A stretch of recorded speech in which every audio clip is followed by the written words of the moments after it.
I've actually just done all the. I've actually sort of sat there and worked out the playlists and everything because they were all in a right old mess. And this is the 14th episode of Sprawlrunners, or at least the 14th adventure. So last week, when everything went wrong, even though I didn't realise it, was unlucky 13. That's obviously why basically nothing went right. But anyway, so as always, we'll put you back. We'll start you off at 64th Street on Ramen. You are basically nursing. Well, it's been a strange couple of days since the events. It's been about a week or so since the mission failed, and I got some notes on it somewhere. Hang on a second. Where is it? Yes. So basically, you were basically. It's taken some time to get some information together, but it seems that basically it was a Cludine petrochem facility that you actually hit, because you weren't too sure because there was no markings outside, but they've apparently it's been all over the news the last few days that one of their facilities had an accident over the weekend, and you put two together and that comes up. Likewise.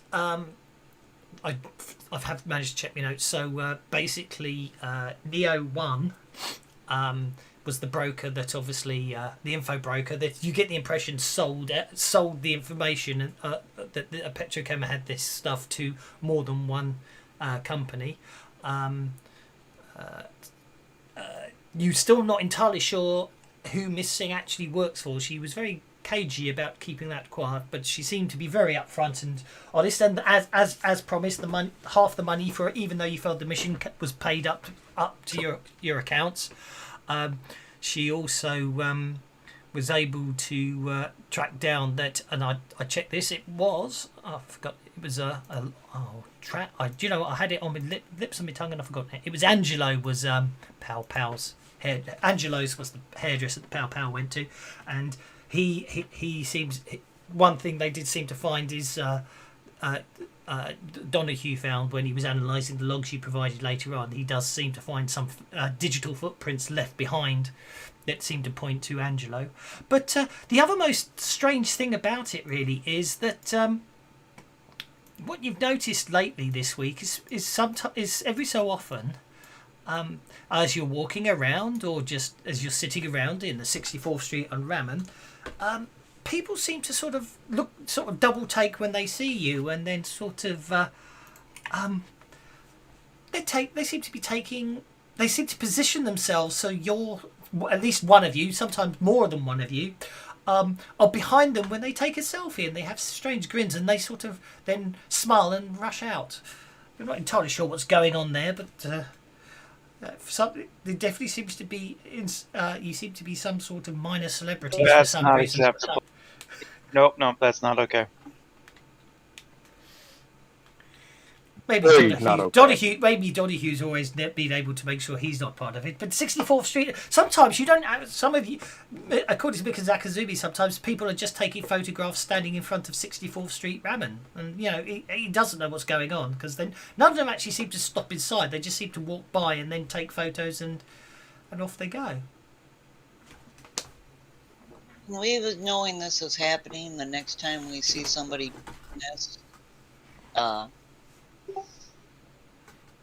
ask them what the hell. Waif isn't liking having her picture taken until her hair grows out, by the way.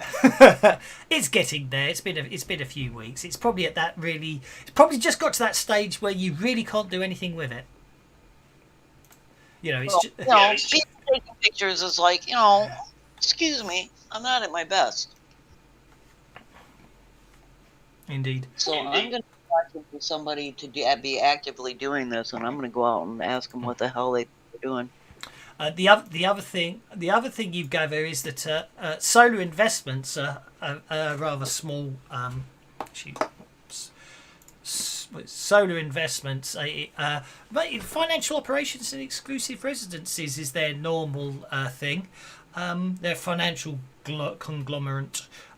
They basically habitats for data security, communities, and everything else. For some reason, announced that they have that due to their latest investments, they have acquired some revolutionary new fuel source that they will be bringing to market soon.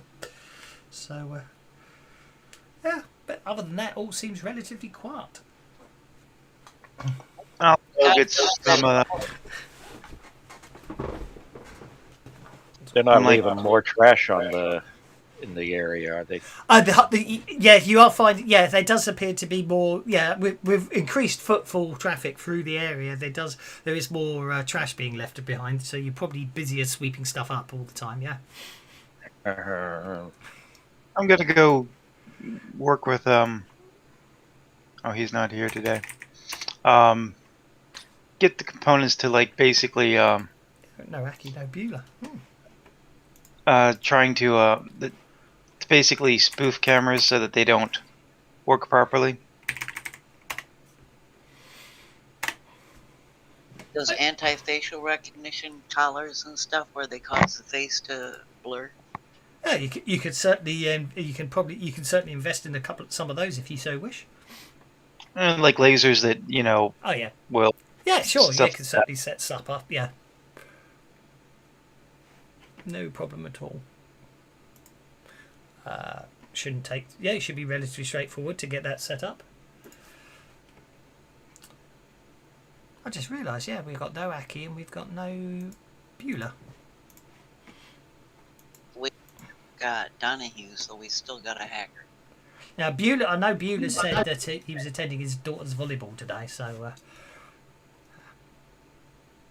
Electronics are just not very necessarily very good at. No, because you've had the others to worry about that. You've focused down the digital route. But yeah, be my guest. So make it nice to see how well you do with some electronic roles. Get the equipment set up. See, obviously you didn't need them anyway. But yeah, so all things considered, you're quite happy with the setup, and as far as you're concerned, you've got a system set up that if anyone's trying to take photos inside the perimeter of the inside the 64th Street Ramen, that it will disrupt the systems, which is what I'm hoping you want.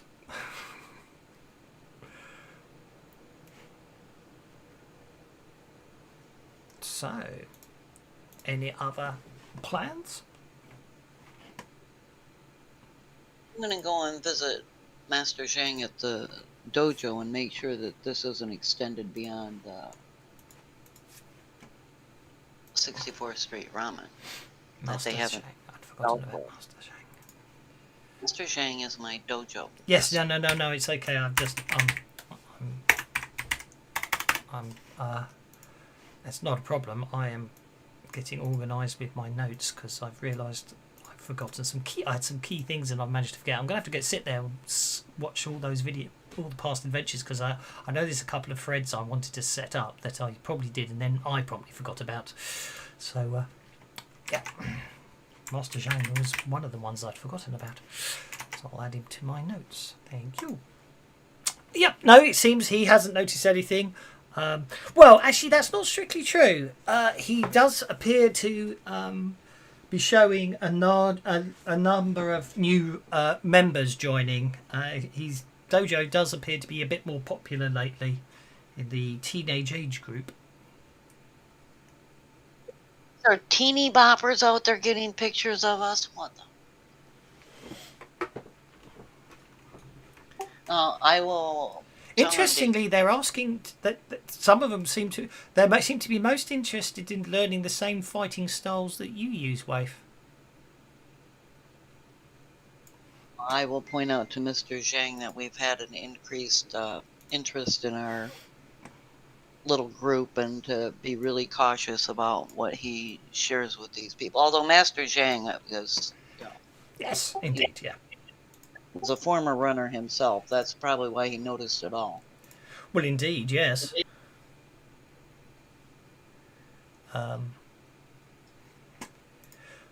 Well, yes. he sort of says something at the end about how he's finding it all very entertaining when he's really. But there's something about the way he says that. You get the impression that there's something that. That he more than he's telling me. Yeah, but more that not because he thinks you're in danger, actually, because he seems to think it's rather funny, and obviously he can be like that sometimes. You know what I mean? Obviously, if it was anything dangerous and that would put you at risk, then he would let you know. But if it's something that is something he finds amusing or non-threatening, he does have this habit of just sitting back and seeing how long it takes you to find out what's going on. And you get the distinct impression by the way he says, or basically how he explains how he's finding it all very, your actual existence, very the existence of all these new members and your frustration very entertaining.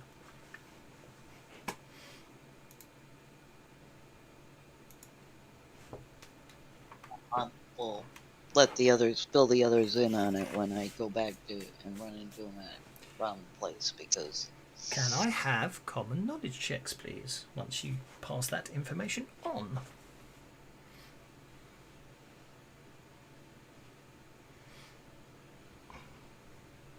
It's actually quite interesting that Donahue's rolled really well there. 35! So I was gonna look to see if there's if there's anything pushing this besides just stuff we've been doing, and then also about making sure to scrub myself from as many reports as I can.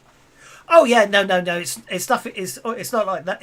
Yeah, I mean, look, as far as you can tell, that seems to be all in place. However, that reference, I'm actually going to say that common knowledge roll gave you. It was so good, you knew exactly where to go. Basically, you're the only one who knows about it, which is rather incredible. It's something about what wave passes on. Sort of triggers something, and after you sort of descend down the dark web rabbit holes, as it were, into the deep matrix and all that, you start circling around, and that's where you remember that there's hang on a second, where are they? You find some corporations sort of have the stuff that they don't want out in the public world, as it were. So very deep down in the deep darks, you find the dark channel for Existence Entertainment, virtual media and SimSense company. They focus on cyberspace and media and do like their SimSense recordings. What you do find eventually is one of the most popular SimSense recording on their dark channel appears to be a group of runners entering into a secure facility in the edge of town and coming face to face with another group of runners on the way out that I'm afraid you recognise rather well. You recognise them, and that's one big ugly troll. indeed. The signal cuts out at a certain point and then changes to another point of view when it appears that some red-headed sort of enhanced martial artist it goes down, and basically the feed changes to a different point of view, and which cuts out following the sound of a loud explosion.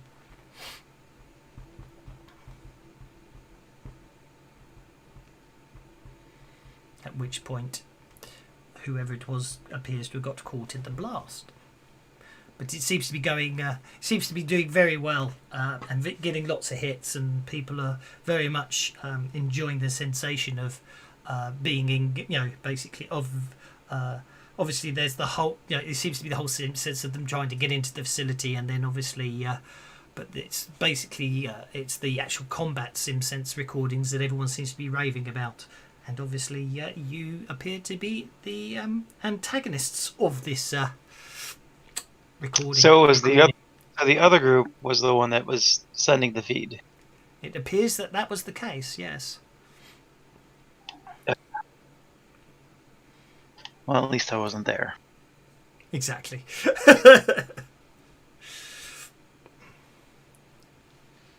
So we need to find a way to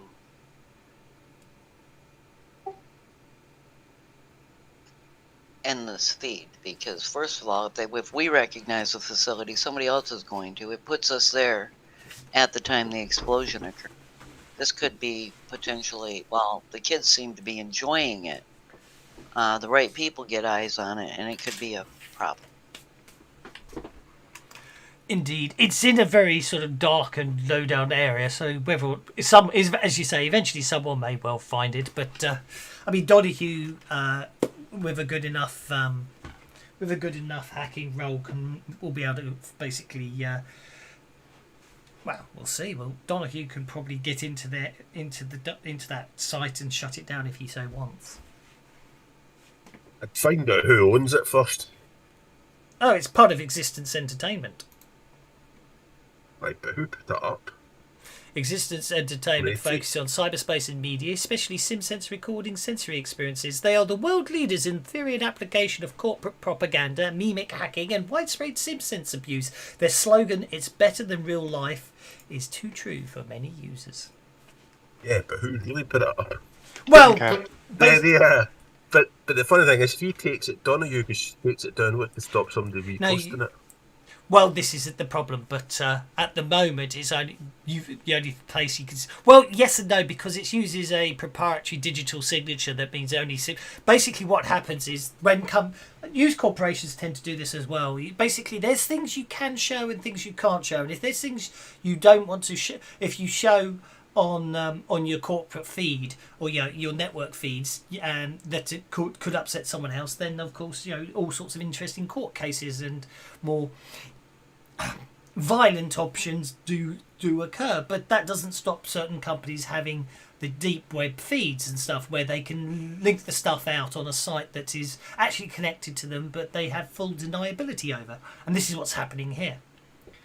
I mean, if we could figure out who's uploading it, because I think some wet work's required in addition to hacking.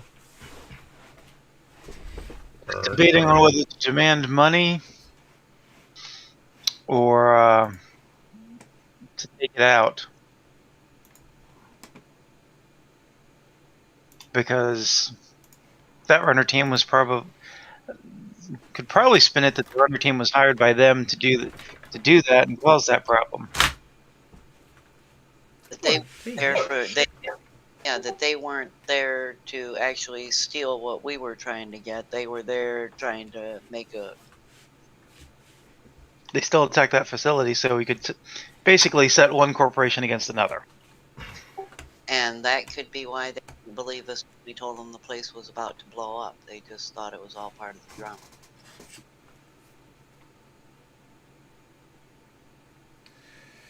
So I'm not sure whether I want the money more or whether, because I wasn't there, so I'm not in the video feed, so I'm okay with that.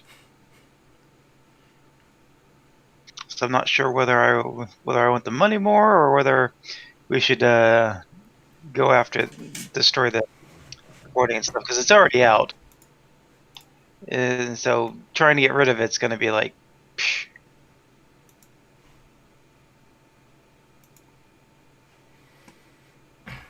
I mean, it does come into an interesting situation because you see this video evidence putting you at the scene, and whatnot and all that. But at the same time, you see, there's if a corporation sort of goes through legal channels, as it were, to do anything about it, then they're actually admitting the situation where 9 times out of 10 they can downplay it as false, fake news and all this sort of stuff. You know what I mean? It's very much so. To be honest, the fact you're there and everything else just means that the fact you've got a recording there and everything else means you're probably only going to have to stop. You're going to have to watch your back probably if Equidine petrochemicals. I forgot what I called them already.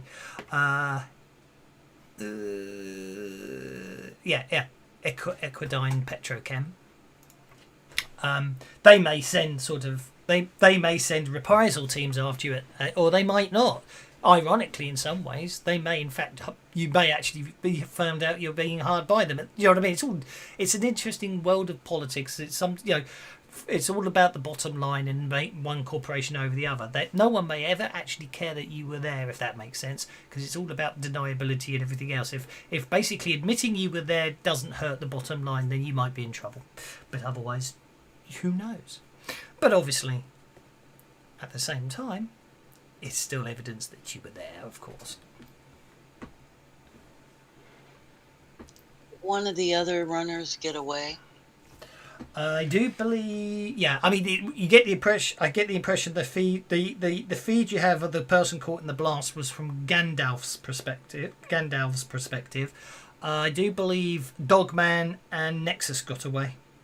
Not that you knew they were called Dogman and Nexus, but you know what I mean. Nexus was Donahue clone and Dogman was Pow Pow clone. When I say clone, of course, as I was clarifying earlier, they weren't clones in the traditional sci-fi sense of that they were your clones. The DM's mirror of us. Yes. They weren't quite as handsome. But yeah. They weren't. It's already out there. The video is probably spread. There's no way to get rid of it. We can crash the site, but other people have already downloaded it and whatnot. Well, yes and no. As I say, someone would have to do some severe data crunching, but there is, there is embedded into the video feed some code that basically checks that it is only being sourced from the original site, if that makes sense. It's the same with all the music vids of all the entertainment these days. They've got they've got sort of self-executing code to make sure they're not pirated or replicated. People get round it, of course, but it takes a while. So okay. I say in which case I'm going to suggest that we should go visit their servers so that we can make some adjustments and get our commission. Well, you've already been paid from that regard, so you're okay on that score. But you mean commission for being in their video? I see what you mean. Yes, I like it. That I like. Right. Well, so you better. Well, obviously, if it's on the deep web, then obviously it's not going to be at their normal corporate headquarters. So how are you going to as a group investigate where you need to get to?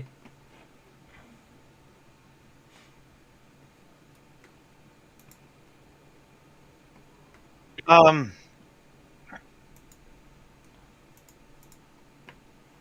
ought to be able to trace the video if I'm watching it. Well, I mean, yes and no, because obviously they will put things in place to make sure that it's not easily traceable. Otherwise, these places will get shut down. So they will be looping it through here, there, and everywhere, and it will be through you know what I mean.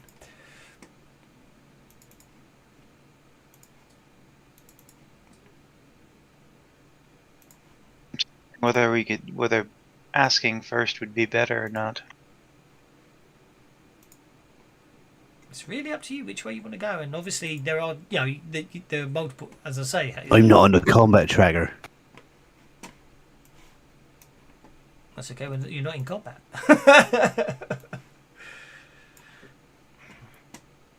I'll try reaching out to him politely first. Okay. Existence Entertainment, how can I assist you today? No, not existence, sim sensing. Existence Entertainment is the source of the sim sensing. But it's a separate thing, so that's like I'm not going to reach out to Existence. I'm going to reach out to SimSense and. SimSense is the technology. SimSense is just is a proprietary technology from Hexon Megacorp that basically they sell out, and obviously all the entertainment feeds use it these days. Oh, I thought that was the Darkwood company that was selling it. No. Existence, as I say, Existence Entertainment I've lost them again. Existence Entertainment focuses on cyberspace media and basically using Sims and specialise in SimSense recording sensory experiences. So Okay, then what site did I find it on? Basically, SimSense is someone records it and then everyone else experiences it as if they were that person. Yeah, no, I'm trying to figure out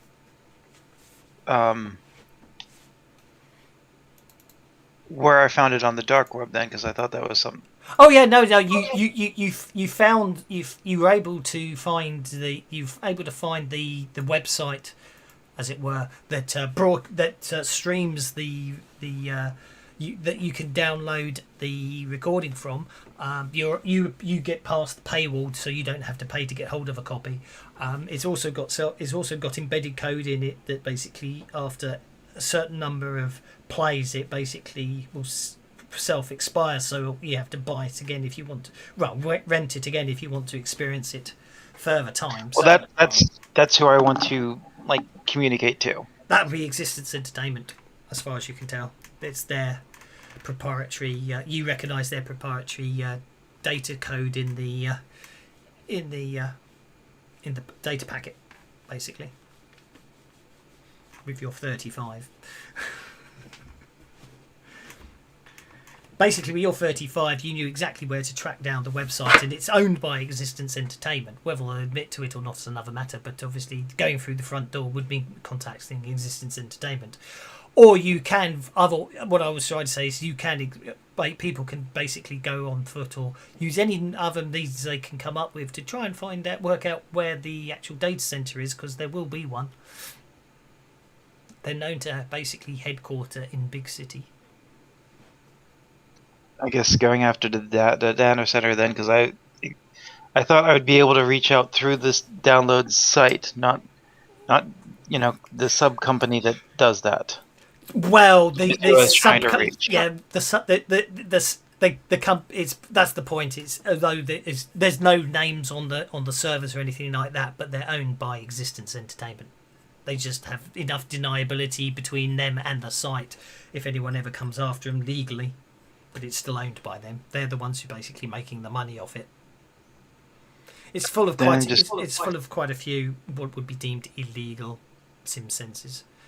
Seems to be quite popular in the fact that an awful lot of them seem to be basically people who are recorded and then murdered.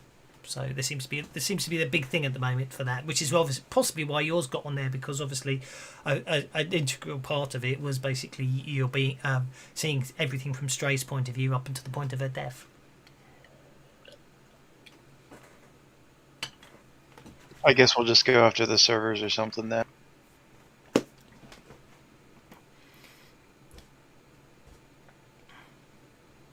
Sounds good to me. So, That's a silly question, but how did you actually record the SimSense? it's an ocular implant. An ocular implant, right? Yes. It's a temporary measure. It's basically you wear a piece of equipment on you, and they inject some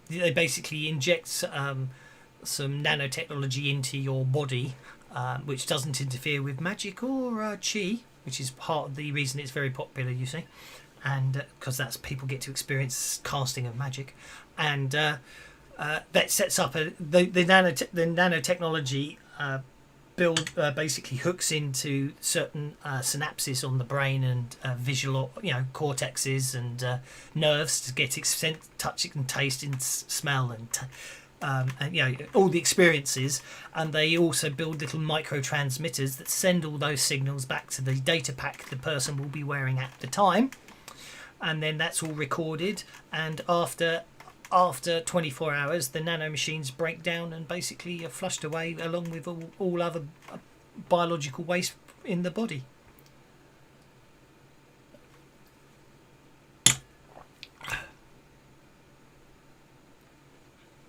I better make a note of that before I forget how it works.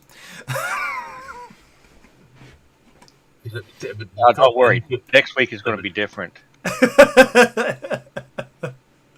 would have to record input, but not necessarily memories, but record your input. So a viewer, you're there. Yeah, You're seeing it. You're seeing it as a first person game. Yeah. If you like, yeah, you are the person that's there. but you physically feel what's going on. So VR the touch, you actually physically can touch things.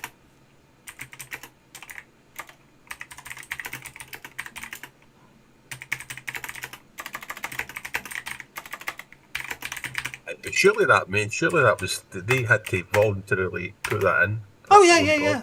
Oh yeah. You know what I mean? Yeah, normally people are paid to do it. I wonder if it might be who surviving hackers. I wonder how difficult it would be to find them, find the other runners that survived.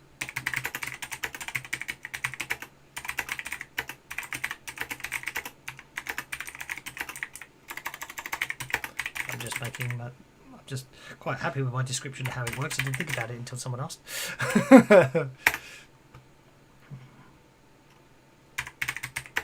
No, but it's just that the reason why I'm asking is because there's a supply chain there, in the sense of where do you get the gear from, who puts it in.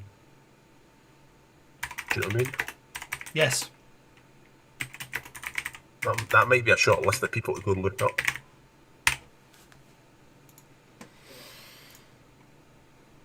Well, like I say, SimSense technology is perfectly legal and sold over the counter. I mean, SimTube is a very popular website where people basically sim all day long and show their experiences, and you have sim influencers that basically will market stuff. It's a very common technology that everyone uses, and obviously there's all sorts of applications. There are some disturbing ones where people have had it done to them against their will and then tortured and stuff. But that's that's the darker side of things, as it were.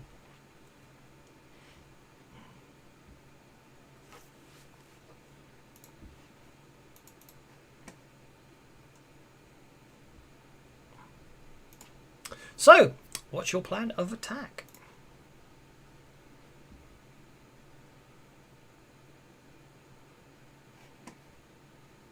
Like I said, try to track down the physical location of the. Find the physical location of the server and then go in there and do something to it. Sounds good to me. Okay. Can I have notice checks, please?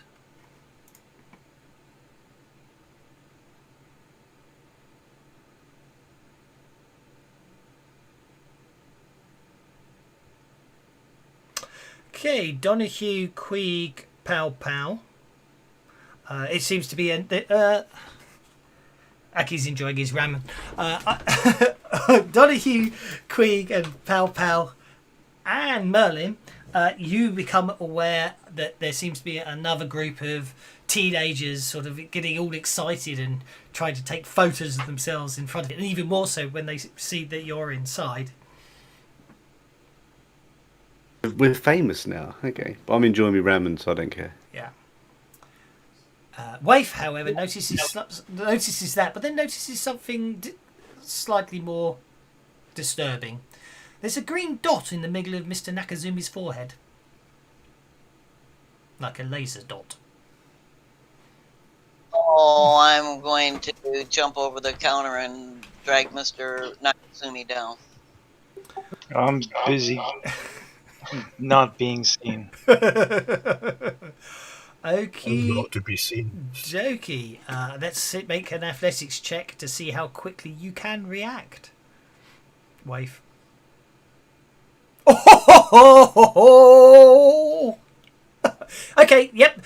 You literally dive over the counter and barrel Mr. Nakazumi to the floor. At the 10 seconds later, basically the display behind him there explodes into a shower of sparks, and then milliseconds later, I should have said, not 10 seconds. Milliseconds after you dive to the floor with Mr. Nakazumi, that display behind him explodes into a shower of sparks, and then a second or so after that, this whole area sort of hears the sort of reverberations of the gunshot. The teenagers scream and run in blind panic. Well, I've finished my noodles now. I'll pull my gun out. I me to get down to the basement, and then I'm back over the counter and out the doors. That shot came from somewhere. Yeah, And do we have a direction? well, since I saw that way. when I saw the dot on his forehead, that would have, it would have come from the direction he was facing. So we have that. And I'm going to be the hell out of there and on the run in that direction. Runnersville. Wherever our freaking door is. Okay, Donahue, you get an email ping, which is most disconcerting because you're not aware anyone knows your email address. Which one? Well, I'll check it anyways. Yeah. The one that you would use when associated with doing business with this group of runners, let's put it that way. The one that very few people know about, and obviously is one of the ones that will basically the one you give out so that if you need to have communication with Mr. Johnson, as it were, that will be used. It literally just basically comes up saying missed. And signed Wolfgang. Okay. Okay. We're going to run up these stairs, yeah? Yep, sure.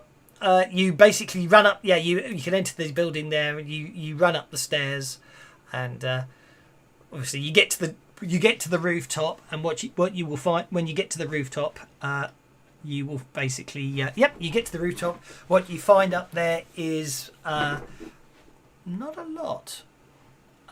White section up here. Look, the roof's all white. What's going on? You've found the discovery. You've broken through the edge of the matrix. You're into the real world. What you find up here is it appears to be all you find up here is a camp bed, some discarded food and drink canisters, a single large caliber casing lying on the ground, and a picture stuck to the wall. It appears to be a picture of a red-headed martial artist that you recognise as someone you killed last week. Oh, that's weird.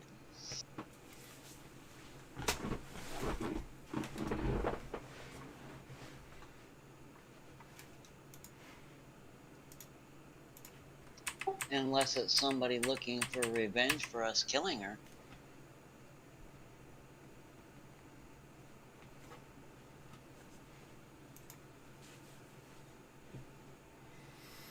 But I'm sure it's nothing to worry about. Yeah, of course. Nothing to worry Like about. Mr. Nakasumi, if I hadn't been paying attention, he'd be dead.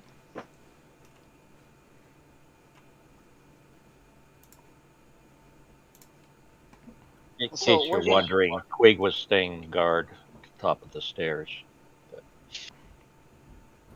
Well, I'll return with Aki and what we found there.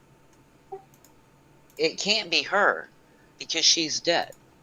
So we have to assume it's somebody that wants to get revenge for her death. And killing us, well, they'd rather kill somebody that we clearly have some concerns with. It's a whole you kill. I'm going to kill your associate thing. Yeah. That kind of thing. Appears to does disturbingly appear to be the case. Yes. Well. I'm also going to contact Master Zhang and tell him to take all the money that I've been saving up from the various jobs and see what he can do about getting bulletproof glass or whatever. Oh, for Mr. Neck. it's all open. It's just that's how it is, so people can just easily walk in from any side and all that. Yeah, well, we can do Put the a rim little of thing glass like around they the do top so people can't shoot from tall Yeah. buildings. Fair enough. Yeah, no, I understand where you're coming from. And Well, turrets, not just that. laser-mounted turrets that track lasers and shoot back before the. So as soon as a laser beam appears, it just goes. Well, shoots. I'm going to contribute all the earnings that Master Zhang's been saving up for me to do what we can to put some protection on Mr. Nakasumi, because we can't be here all the time. We're not here all the time. I mean, it might seem like some of us are. And as far as bulletproofing, I'm going to work on persuading Mr. Nakazumi that he can put the bulletproof glass in and just leave, like, at the bank counter where they have the little small opening towards the bottom to slide stuff through. Yeah. They have them at our Dairy Queens and stuff here too. I'm not remembering the equivalent in your country. Should use a QWERTY keyboard for typing. Yeah, sounds good. So I don't know if it would be effective, but what about like mirrored glass for such things as laser sights and what have you, just to not allow them to be able to use them effectively, as well as what you're talking about inside. Oh, you could most certainly sort of fortify it. From That'll that keep perspective, those little kids away from us with their cameras. Yeah, so we're going to work on fortifying the 64th Street Ramen because, well, Mr. Nakazumi's been good to let us hang out there, and now our activities have put him in danger, so that's not a good thing. Faith would feel responsible at that point. What I shall say is it will cost a grand. I've got a really amusingly, interestingly evil way to do this. You could certainly set all of that sort of stuff up, but it will cost you 2 of your logistic points pool to keep it all up and running, because obviously it needs maintenance and everything else and people to maintain it and all that, which will cost you 2 logistic points. What a nice cruel way to do it. Oh, Waif is good with that. She'll contribute out of her own logistic point. How do I know what I got for my logistic points? You should. It's based on your rank, so you start with 5, don't you? And then you get another 5 at seasoned, I believe. I've forgotten myself now. 1 per advance, with an extra when you change tiers. Yeah. Rank. Sorry. Yeah, Craig has no problem donating one of his to do this too, because Okay, well, very I'll loyal put to mine. it.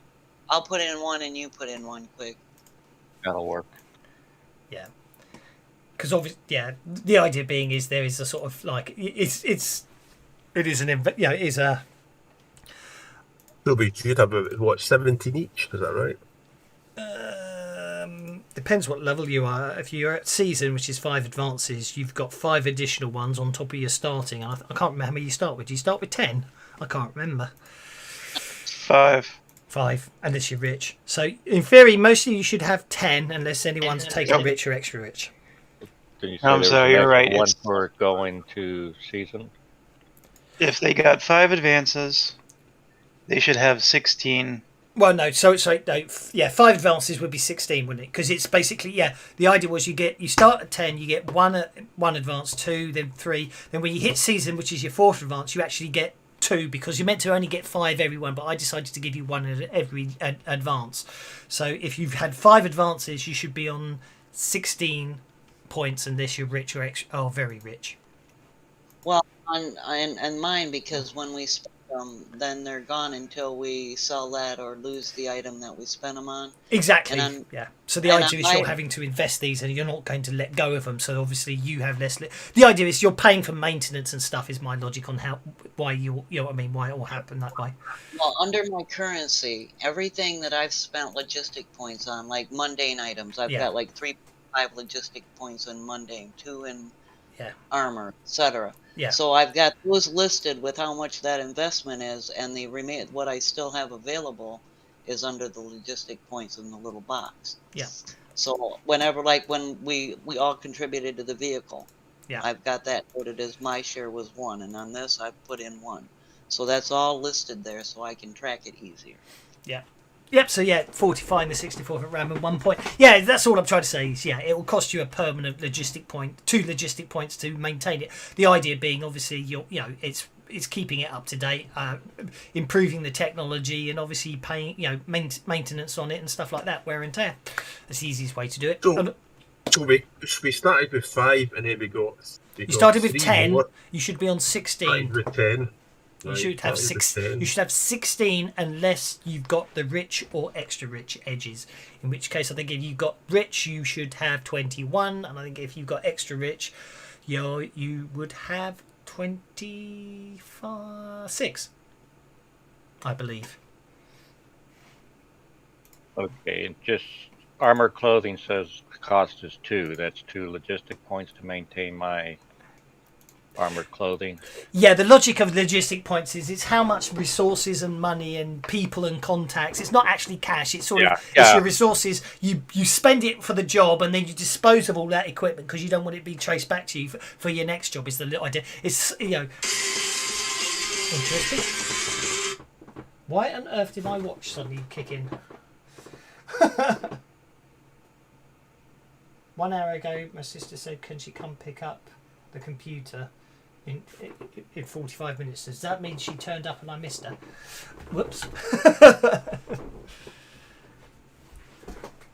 My iPhone just started playing a tune that I don't know why my iPhone would play that tune, which is rather disconcerting. Especially as It's being hacked. It's been hacked. Somebody said that. You've been playing Sprawlrunners too much. It's started to leak into real life. I know, but it's locked and nowhere near me. Oh well. Anyway, so yes, I do believe you were heading out somewhere.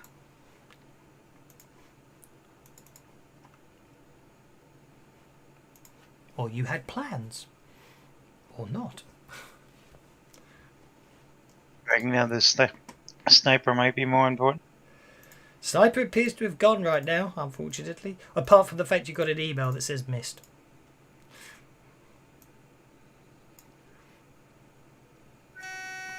Know who this Wolfgang person is and hunt him down.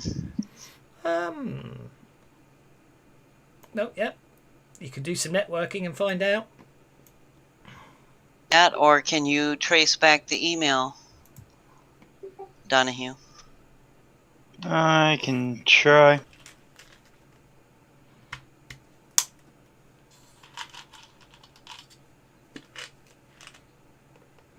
Whoever did it obviously knows their stuff, and unfortunately, it seems to be a convoluted link of dead ends and everything else, and eventually the trail goes.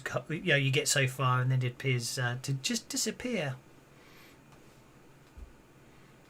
My next move would be to go back to Master Zhang's dojo and corral a couple of his new students to see if this name means anything to them.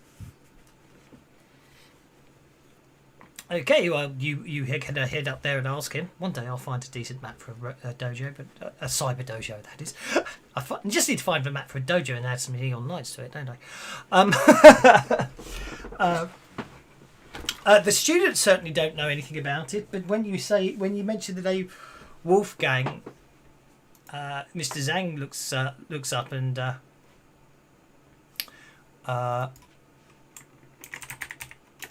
says, "Wolfgang, that's," and he sent you an email you couldn't trace. I hope I'm wrong, but that could be Wolfgang Alla Will. He's a freelance asset, and word on the street is he's got a score to settle. He's been basically rampaging around the last week or so. There is a rumor that he's hired Vizier Harkham to assist him in settling this score. Everyone can make common knowledge about Vizier Harkham.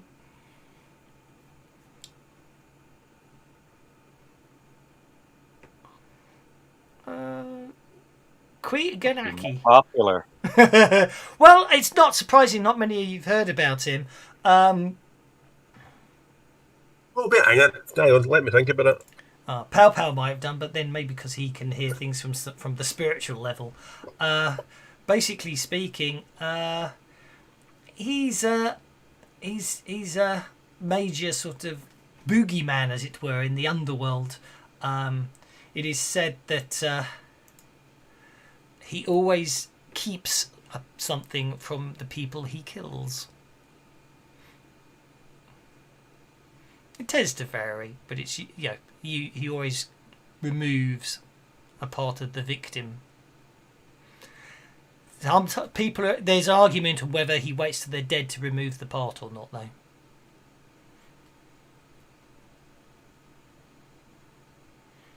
Well, we've got some names. Does Master Zhang have any idea how we can... Well, Wolfgang is notoriously hard to. Is not someone you really want to go looking for, especially if he's looking for you. And Hakim is certainly someone you don't want to come across. So let's just hope if he's got a score to settle, it isn't with you. But if you're absolutely dead set on this sort of thing, you could always try talking to Jojo at Club Neon. Then we're going to need to go talk to Jojo, because if we're his score, then he's not going to stop until he does us some harm. Let's take it to him.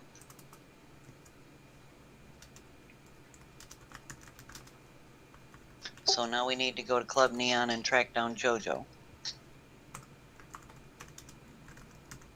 And I'll warn Master Zhang to be awfully careful, because they went after Master Nakazumi. In theory, to settle a score with us, and if they are aware of Master Zhang's connection to us, and they are, somebody is, because he's getting new students as a result of these videos. He's could be in danger as well. Images, Club Neon. So you want to head to Club Neon, do you? Yes. Very loud and vibrant place. You don't really want to go there, surely. Want is a little bit of a strong term, but we need to, yes. Yeah.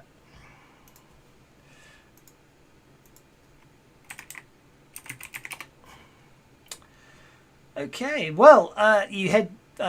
basically, we can pop you on the street outside Club Neon then.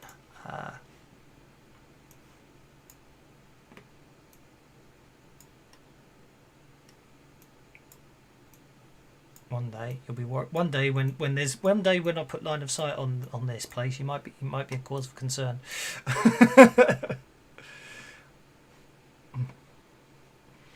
But yep, you're outside Club Neon. Even from here, you can hear the loud thump of the bass music coming from within.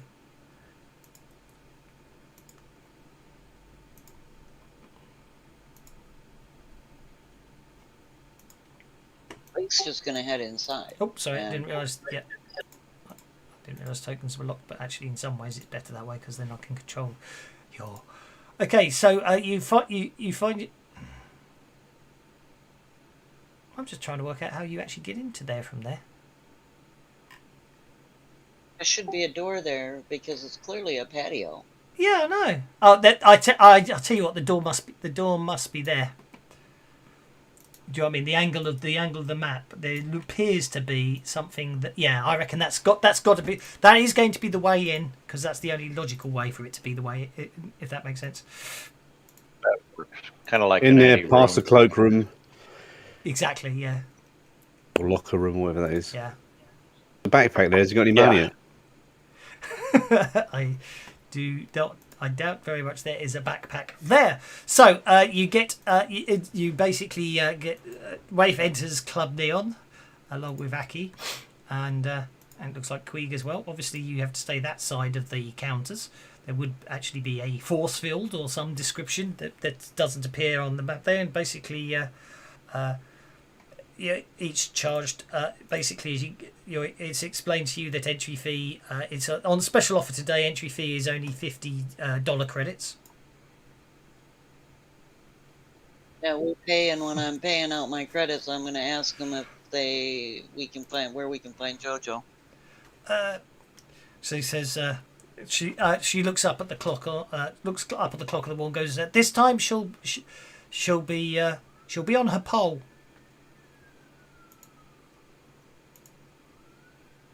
Yeah, I'll motion for the guys to go ahead and find her.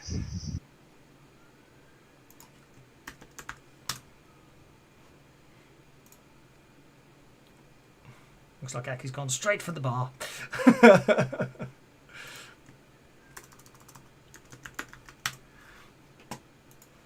And Queeg is just rampaging through the walls. Look at that. Look at that sign of chaos. He just runs through the toilets to get there.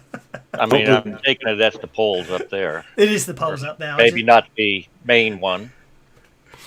Or is that just a dance floor over there, center? That's sort of the dance floor. The actual poles are up here. As you can, basically, there seems to be three. As I say, there's three separate. I think I've been here before. Yeah, there's three separate neon poles up there, and we've been here before. We've done a little transaction, didn't we? And then escaped quick. Oh, but I mean, I think I've been here before too for Personal reasons. relaxation. well, that's interesting. They're not much pools. Quick, How are you hold supposed on. to do This this? is where you guys are wasting your time No, it's not out of that. the dojo. It's not that. It's just I just added a character to the combat tracker and got a console error, which I find interesting. I was just thinking, they're not much good as pools. How can you get scratched in them? Pole dancer, we now know. That's how he keeps in such good shape. No, I was thinking about scratching them, scratching pole. Interesting. The name didn't go on to it when I added her to the. Maybe that was maybe that was the bug because Fantasy Grounds has this funny thing about not actually updating the field until you move out of it, does it? Oh, for crying out loud! Much we've got to pay you for you to dance, Quig. Woohoo! Okay. All three poles seem to be occupied at the moment. The one pole, the pole nearest you, has a neon. Basically, there has a display that sort of flashes on the base of the stand, identifying her as JoJo. The other two appear to one. She appears to be of human or ancestry. The other two poles at the moment is a female troll and a female orc, and there's you notice as you come up the stairs, Queeg, there's a group of elves walking down that seem sort of saying, "Told you we missed her," and Queeg goes to the troll pole. Yep. Yeah, troll pole. I like that. The troll pole. The only one that's strong enough for his body. Yeah. She's quite a good dancer. So she's called. It appears her name is Ruby. And the as I say, this area here is quite contrary to popular appearances here, where it seems the place is incredibly empty. All three of the pole areas the seating areas are all filled up with. But actually, they all seem to be mostly business executives in corporate types in expensive suits. And every so often, they touch the cred sticks to the pads at the base of each of the dance areas. Cashless society. And the music thumps on, and I'm going to talk to this guy with a big red bobblehead next to me and see what he's got to say about stuff. What the hell is that? I've never noticed that before. He looks like a guy with a big head to me. It does, doesn't it? Bobblehead, how are you? He's looking at me as well. I have no idea what they're meant to be. I imagine. I think it's a table with a couple of glasses on it. It is probably, a table with a couple of glasses on it. It is a table with a couple of glasses on it. But it doesn't. I don't disagree. It doesn't. You can't unsee it now, can you? I can't. You're No, looking I at me, can't. man. I can't unsee that. Just keep an eye on them, Mackie. What are you looking at? I can't unsee it. Over near the bar, the guys with the big red bobbleheads. From your perspective, all from you, all the way to there.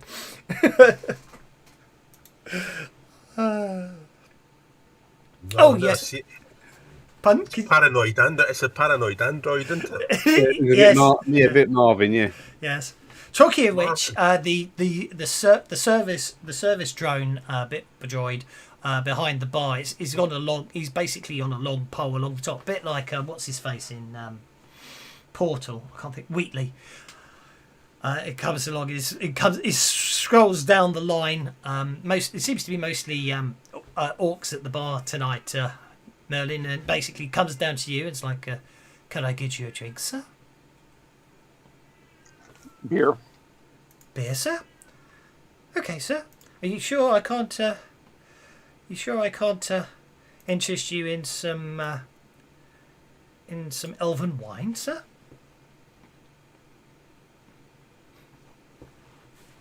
Okay, I wasn't sure an establishment like this would have that, but yes. We cater for all sorts in here, sir, especially those of your delicate ancestry. All down the bar, you see all these orcs staring at you. But yeah, I'm sure it's nothing to worry about.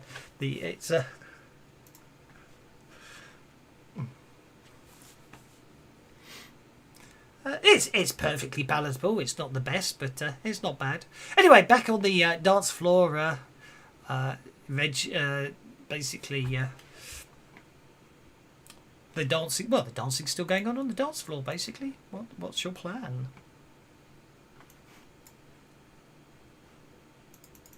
Well, Quig's going to kind of distractedly keep an eye out for any other trouble coming up while people talk to JoJo.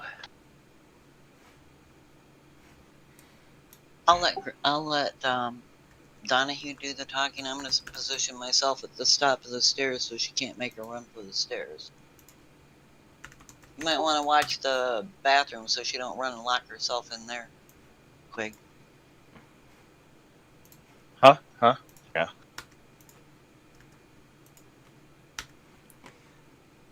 There's a bodyguard right there. I'll see if there's a way to like arrange like a private dance or something. Certainly. I'll move there so I can watch Ruby and JoJo at the same time. Sounds good to me. And let's just do that, and we'll go 1, 2, 3, 4. I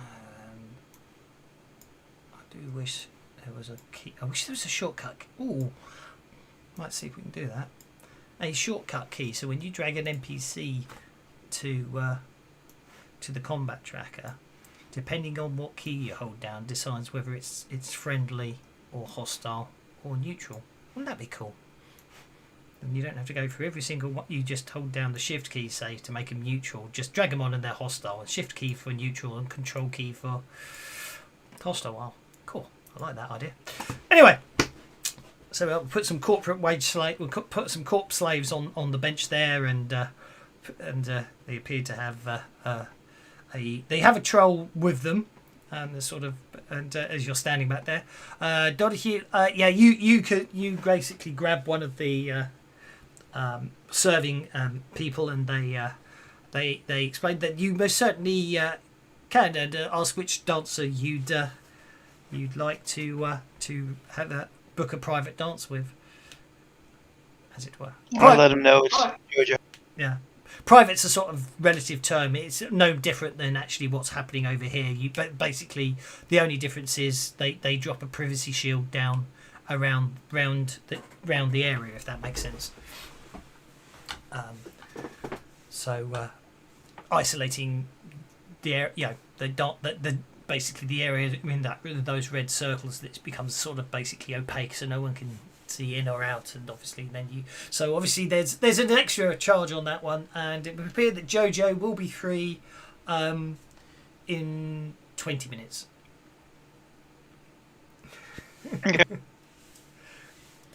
Ruby smiles at you sweetly, Queeg. There doesn't appear to be anyone sitting in front of her. There are a few trolls standing back here watching her, and you do notice every so often the troll bodyguard takes his eyes off the people he's obviously meant to be guarding and glances towards Ruby. But all the seats appear to be empty. I say the orc dance, the orc female orc dancer. Part of her act seems to be leaning down and punching the orcs, but they seem to enjoy it. So you're not entirely sure what's going on with that one, but yeah, Foreplay. probably.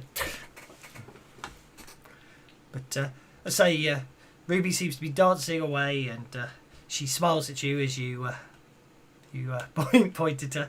You want a private dance with her? Is that what you're saying? Oh yeah, Donahue was asking about a private dance, and I'm like, yeah, her. You after that last. Oh, you meant JoJo. Oh, Basically, you can have a private dance with Ruby if you so wish. She's available. She's available anytime now.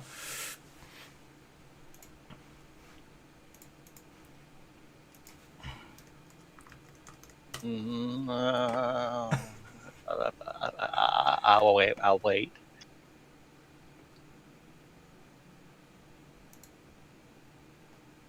Oh, that's absolutely perfect token, except she's holding a briefcase. Although probably the more she dances, the more distracted I'll get.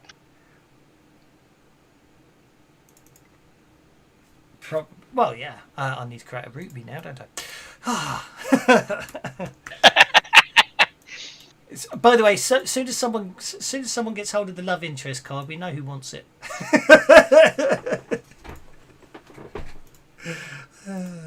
I would have done the love interest, didn't I? I did it a couple of weeks ago. I can't remember. If you did, I managed to forget about it, so whoops. Move over closer to the bodyguard.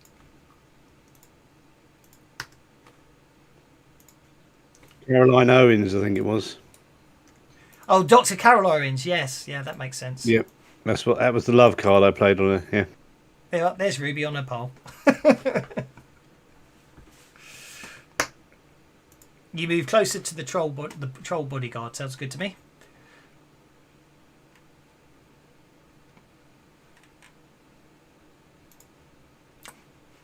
Oh, Pow Pow's off to the dance floor. Well, I'm going to dance with the nicest person in the room. That'll be me. I was going to say, be yourself.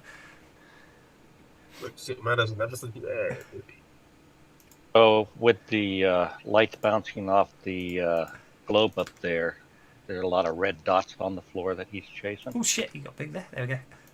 Indeed. Yeah, he's bouncing between those purple lights. There's a dot in the floor. There's quite a few dots on the floor. They're spiraling out. Which reminds me, actually, after spending all this time in this hot, humid, smoky environment, you'll need to get your hair done. But we'll worry about that later, won't we, Pow Pow? Okay. So, yep. So you've approached the troll bodyguard. He turns to face you and then stares downwards at you, wife, as you look up at him. He's quite an imposing. I'm just standing there. Donahue's trying to talk to JoJo about a private dance, from what I recall. Yeah. He goes, well, booth's a full, miss. You'll have to wait your turn. I mean, but obviously he's quite loud. And the businessmen appear to be out of towners, and they appear to be very drunk and basically being a bit obviously embarrassing to the troll. I would say. He goes, shameful, really. Don't you think Arasaki would have better corpus, but they're always the same. Come here, drink too much, spend too much, and in the morning they'll all have blinding headaches. But fortunately, I get to take them back to their hotel soon, so then I can basically knock off. I'll be glad when it's over. But in the meantime, I'm afraid, much as I don't want to, I will have to physically protect them if anyone intends any harm. Not implying that you do mean that, miss. Just a professional courtesy warning. So these guys are all up there ogling JoJo, Yeah. and the bodyguard is for the corporate types, not for JoJo. Yeah, oh yeah, the bodyguard's basically hard to protect the corporate types. And he's like, I'll be brutally honest, as it stands right now, the person they're most likely to get beaten up by is me, but it's not worth it on the contract. It's good money, really, even if they are a bunch of tossers.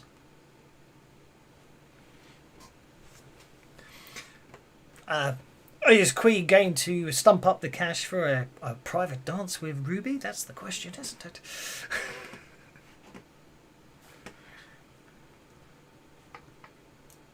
I think when he thinks about that, he gets kind of embarrassed. So. So yeah, we could just drop the person that, you know. I'd have to be Ruby slave. It's quite straightforward. You see, you drop the privacy shield and you're laughing. See, no problem. So I'm going to ask the bodyguard if it's okay if I approach his pals and try talking some sense into them that, like, it's time to go home. I'm afraid I can't allow you to approach them. Again, as I say, I really don't give a toss about their well-being, but I'm afraid I'm getting paid to make sure they're all interrupted. They've got 10 more minutes, and then I gather you could talk to us. And again, I say terribly sorry for having to threaten you like this. I really do not wish to do so, but unfortunately, I'm being paid to look after these low lives. Oh, I don't feel the least bit threatened. I can handle myself. Don't worry about it. You notice one of them. You get the last common sense of low life. You notice one of the corpse slaves sort of looks over a bit confused and mutters to his partner, and then mutters something back, and you get a dirty look from one of them, and they babble away in some language you do not understand. Okay, but they've looked at me. They're actually facing or at least one or they two. They just babble something that you don't understand, and they appear to be turning back. But you can try something quickly. Yes. Well, I was gonna wink at the nearest one and then kind of lick my lips and gesture with my head that he should come with me. Okay. Let's see how well that goes. Which will be very disappointingly worrying for him. Let's see. Yep, he's got no willpower whatsoever. He stands up and starts sliding off the bench. At which point the bodyguards tries to sort of stop him, but he basically gives the bodyguard a filthy look and looks at him and goes, "Well, it's your funeral, pal." The guy just stops that going. Or something, as far as you're concerned, in this noise, but it's obviously he's speaking Japanese, but I don't speak Japanese, and neither do you. So, and he basically steps out.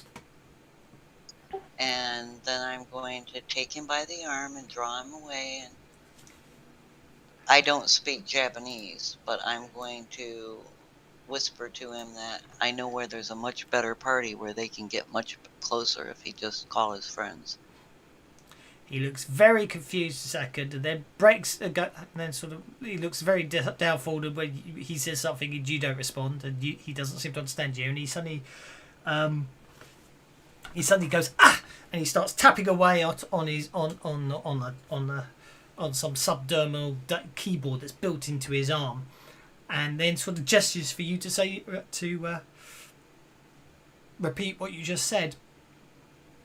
Well, I will repeat to him that I know where there's a party where they don't have to keep so much distance from the ladies. A digital translation flashes up. Well, basically, you hear a digital translation in a female monotone, artificial voice, and he seems to look most intrigued.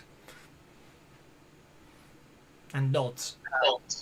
And I'll tell him, get your friends together and we can head out of this place. This is too crowded anyway. Okay, he rushes back to their friends and They start following, and the bodyguard starts looking warily over at you. He goes, I really don't want to...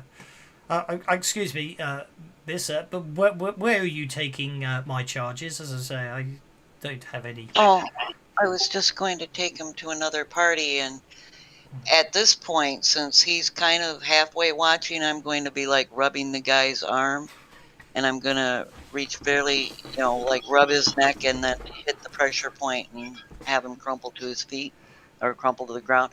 Oh, I think he had too much to drink. Oh, right. Don't look like I'll be taking him anywhere. I can't take people who are too drunk to stay on their feet. Well, he obviously goes down. He goes, well, he looks at you and smiles and goes, that is terribly unfortunate. As the others all bend over and goes, it would be really unfortunate if they all were in a situation where I had to take them back to their hotel room sooner rather than later. And he looks at you hopefully. Then I will walk over to the next one and go, your friend doesn't seem to be able to, he has no stamina, and I'll pat this one on the neck and do the same thing. Indeed.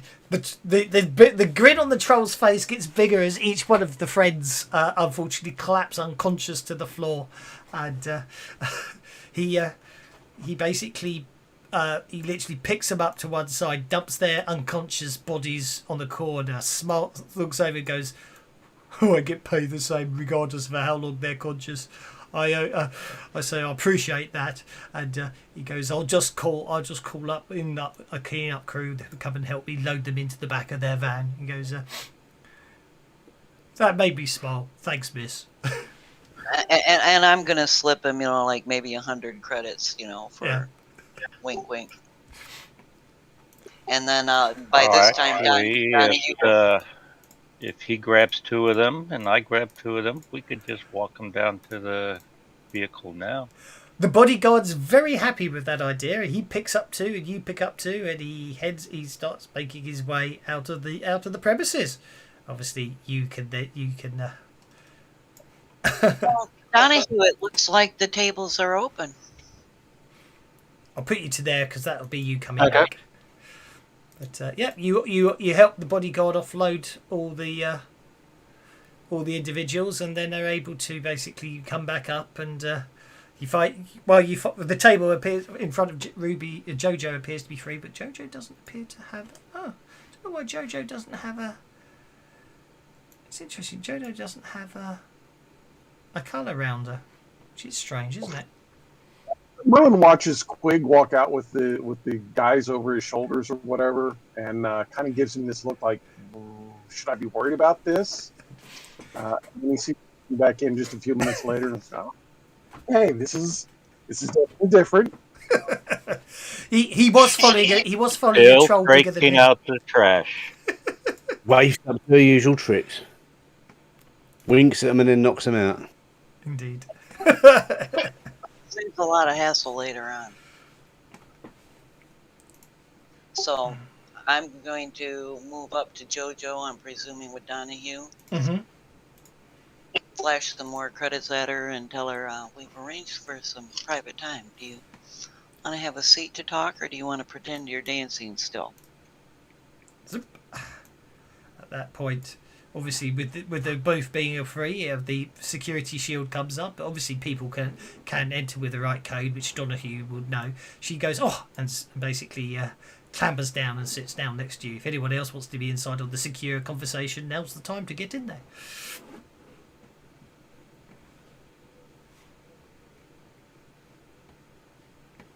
Meanwhile, Merlin... Aki's off to watch Ruby dance, it would appear. Quig was dancing. Oh. No, Quig's watching Ruby dance. And once I have JoJo's attention, I'm going to explain to her that we're looking for, and I forgot the names already because I didn't know to write it down. Wolfgang, I think, was the name you were after, wasn't it? Yes, Wolfgang and Vizier Harkam. Then I'll explain. Well, Zhang said that Jojo would probably know something about Wolfgang. Vizier Harkin is someone you don't want to run across. Is basically the implication you got from Zhang. We're looking for. He finds you, not you find him. Well, one of them's supposed to basically have some kind of connection to her. And I thought it was Vizier. Oh, it's Wolfgang that does, and I'm going to, at the same time I'm telling her that I find this guy, I'll pull up my little data pad or whatever and show her a bunch of credits I'm ready to transfer to her for information. He goes, Wolfgang. He's a strange fellow. He's a regular of mine. He always books me out. He always books out a booth on a weekly basis. What he actually gets up to in the booth, I don't know. Once he secures the booth, he basically tells me to get lost, and I get paid. He pays me twice as much as I normally make in a private dance, and he just, as far as I know, he just sits in here on his own. But the other week, basically, before I left, I did catch the edge of his. I did catch some information that he was transcribing. He made the mistake of not waiting till I shut the door before starting up a personal call, and he was arranging delivery of equipment to an address, and the address she gives you is in the Barrens. Okay, and then, so when do you expect him to be back here again? He hasn't. He's cancelled his bookings for the next fortnight. He hasn't, which is most unusual for him. But he sometimes does that. Usually when he has a job on or a mission to complete. And I'd say as it stands at the moment, he's not due back here at the moment for another 20 days or so. But he may extend it, or he may rebook. I don't know. As I say, the management seems very willing and accommodating to him. He seems, when he wants to book, other people get bumped out of the way. I don't know why. I'm going to give her a secure information channel to notify me if he comes back before she sees us again. And then I'm going to transfer double the amount of credits I showed her to her. Okay, she thanks you most profusely and promises to, if she hears any further information, she will contact you. And I will thank her and tell her I hope she didn't lose too much money in the time that she was talking to me, and I'm sorry about chasing off her customers. Of course, if they were drunk, she's probably glad to see. Oh yeah, you get the impression she's happy that she's happier they're gone, and the amount of money you've given her is more than she was making off them anyway. She complains. She goes, they were tipping frequently, but each tip was less than 5 credits. Skinflints. Sometimes men can be such stingy bastards. And with that, I'll get up and I will head back out to the others and let them know we have an address to check out. Okay, you head outside. Jojo just seems to continue sitting there, for the booth is obviously been booked for a 30-minute slot, so she's nice and secure there. So yeah, she's probably glad to be off her feet. Indeed, yeah, and we're getting paid well for it. Did we need to know what that guy was doing in the booth alone? He was using the secure booth to do his transactions. That's how she overheard him arranging a delivery to this address. So we need to. Her understanding is he's probably got some kind of job that he's in the middle of. I suspect that would be us, and that he had things delivered to this address. So the only lead we have right now is to go check out this address. I just wondered if it was being a spiritual person. I wondered if it would be better to go and sit in the booth, travel back in time, to see what he was up to. Well, you're welcome to go and see if you, because I've given her enough money. We've got this booth for a half hour. If you want to go and do your thing in there, feel free. Because other than what the address and the information she just gave me, this is what we've got for leads. You might be able to This sell doesn't always work. This is quite tricky to pull off as well. Have a seance to go back in time. Well, we know one place where he's been. Why don't we go check out this address, and if that proves to be a dead end, then we can come back again. Trust me, JoJo is on a, not hostile to us, at least. I didn't, offend her in any way. And I'm not sure you want to know what's been going on in this booth. That's a God good only point. knows That what could be all quite you- scary. That's a to very the good point. exact right place. So let's go check out this address and see what we can find out here. And it's in the Barrens, so it's closer to home.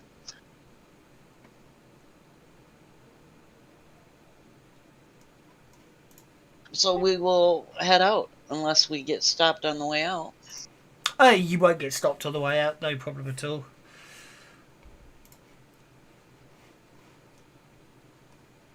So Faith is going to go ahead and head out because this ain't exactly her kind of hangout. Back to the Ramen Bar. And I'll stop in and fill in Merlin on the way out. And I've also given her a secure link to contact me if he should come back before she sees me again. Once we get this taken care of, I'm going to come back and let her know it's clear. Because, it's not like we haven't been here before. And again, I made sure she wasn't hostile towards us.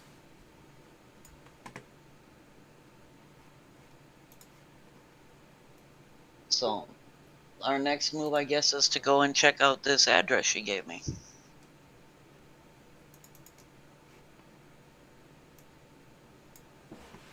I'll pull up some information on this address while we're heading that way. Yeah, it's it appears to be, well, as far as you can tell, it appears to be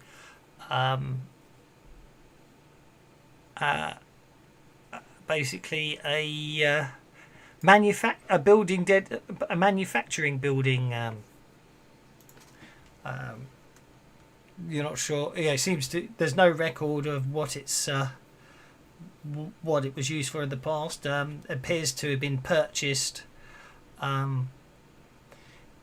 in the past 6 days ago, and you can see that a large number of deliveries have been made to it, but there appears to be no there appears to be no identifiable names on any of the contracts. They all seem to be under the a company logo that basically just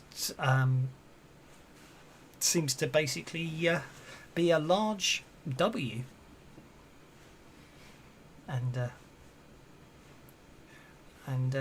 as I say, that just seems to be it. It doesn't appear to have any identifiers, and basically it seems to be a shell company. And when you start trying to follow the feedback, it seems to just vanish into obscurity after a few hops. Someone's very good at covering their tracks, you gather.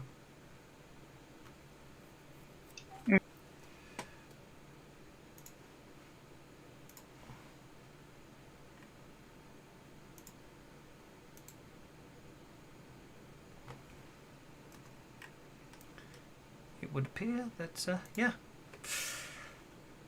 that's all you could get, basically. That someone's bought this place one day after your raid.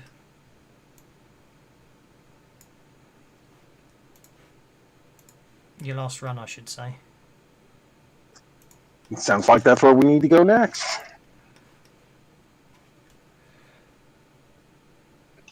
Yep. I'm just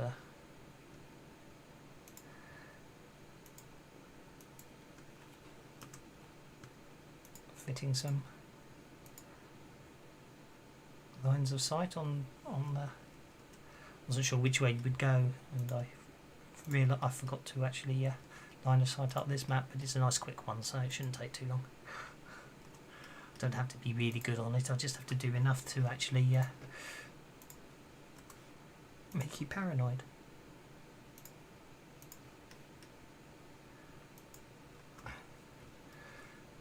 Okay, so the journey back to the location is uneventful. You'll be pleased to know.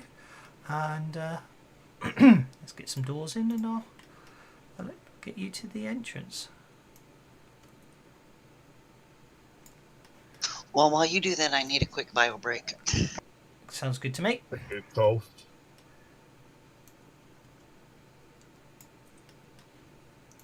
Very good call. Bio breaks. Feel free to all have a bio break while I sort this out. Might have one myself in a sec.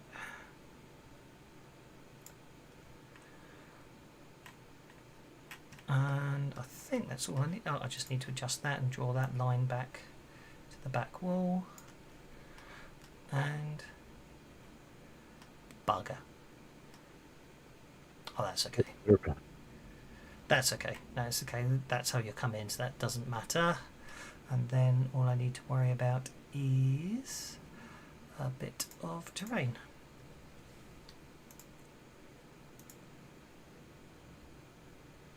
Which obviously Net always wants to be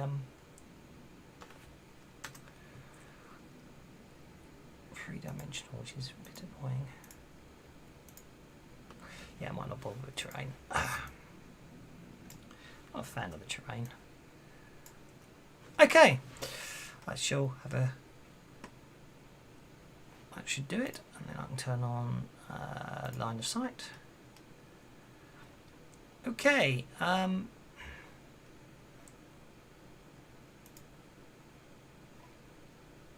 Actually, yeah, that did. Yeah. Right. Right. Don't need Ruby. Don't need Jojo. Okay. There appears to be when you get to the location, there appears to be two potential entrances on the west wall. Do you wish to all enter through one of them, or do you want to split up? That's the question I leave you contemplating. I shall return in a minute or so. All right, I'll tell them when they come back. Question.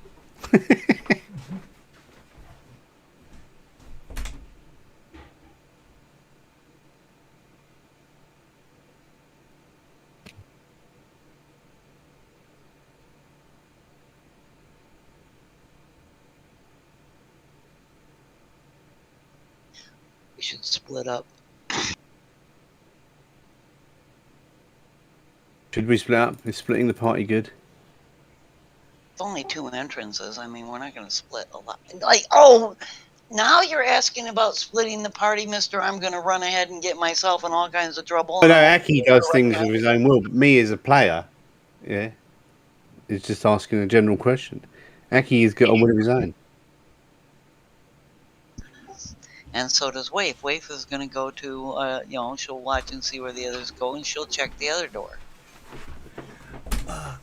I was playing a Section D adventure on Friday. It's one that's possibly going to end up in the Section D rulebooks. It was a play test.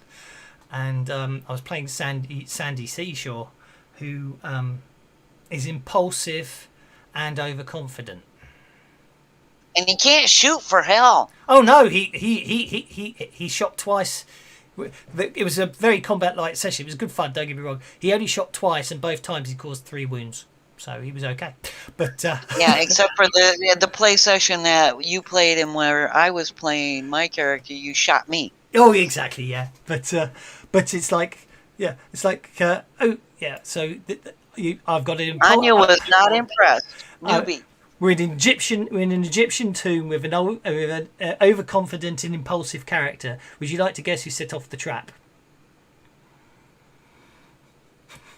Probably Sandy. Yeah. Would you like to guess the party's reaction after they saved him? They hog-tied him. I'm sure they did. Anya's experience with him wasn't exactly. She was not impressed. Okay. Righty-ho. So, There are two doors. There's a north on the west wall. There are two doors: a north door and a south door. If you who I am not. Do we have a map? We don't have a map yet. no, because I'm going to. If you want to split up, I'll arrange you correctly to outside the north door or the south door, accordingly. And if you don't want to split up, then you just tell me if you're all coming in through the north door or all coming in through the south door. Well, of course we're going to split up. I mean, come on, this is us. Exactly. So, who wants to go at the north door? Currently, I've got it. This was an arbitrary thing. It wasn't decided in any way, shape, or form. At the moment, I've got Merlin, Donahue, and Queeg at the north, and Pal, Aki, and Waif at the south. But that was literally just a case of how I dragged you on the map. You could, by all means, swap around. So, That's fine. That works for me. okay, I shall share the map accordingly.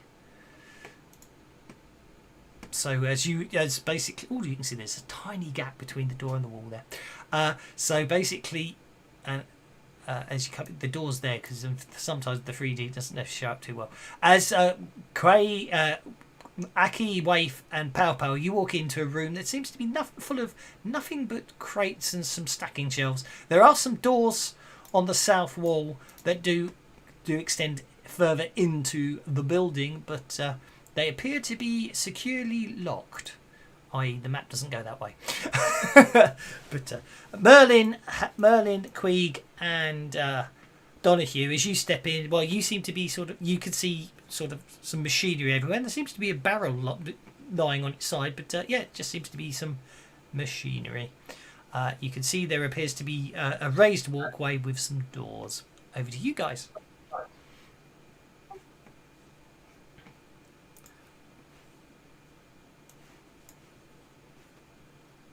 Look for cameras. Okay, that'd be a notice check. Go for it. You do notice there does appear to be a camera. Well, actually, each one of those seems to be. You recognise them basically as both cameras and lights. They don't appear to be emitting light, but they do appear to all have. They are potential cameras, whether they're recording or not, and anything is. But you recognise the model will only be sending back to a central server. Whether that server's being accessed remotely is,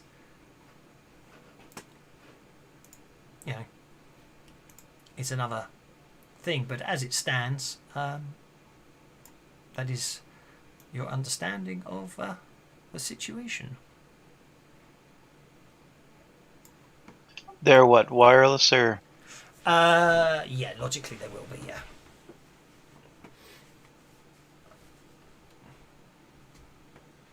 Okay. Where is the camera? I'm just. That's one. That's one. That's one. That's one. You get the idea.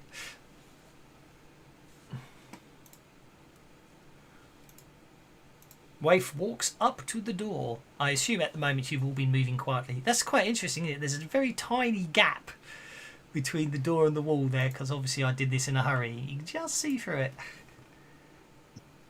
Let's close that up. But the door is locked. Not this. No, this door you should be able to open. It was the doors to the south. Okay, well, Waif is gonna cautiously open this. Okay, Waif cautiously opens that door. At the same time, I can't click on anyone because I'm not in the right mode. So we'll move Donahue to there. We'll move Merlin to there. We'll let Waif open the door. Okay, Merlin, as you step round the corner, you see a door to the south swing back swing open, and at the same time you happen to notice there appears to be an orc in uniform who suddenly turns around with his back to you in shock as the door next to him swings open. Pal and the security guard that got jokers.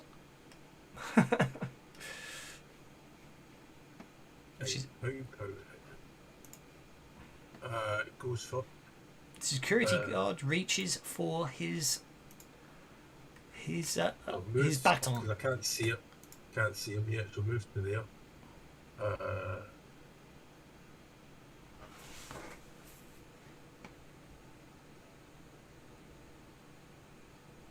Is it there? Right.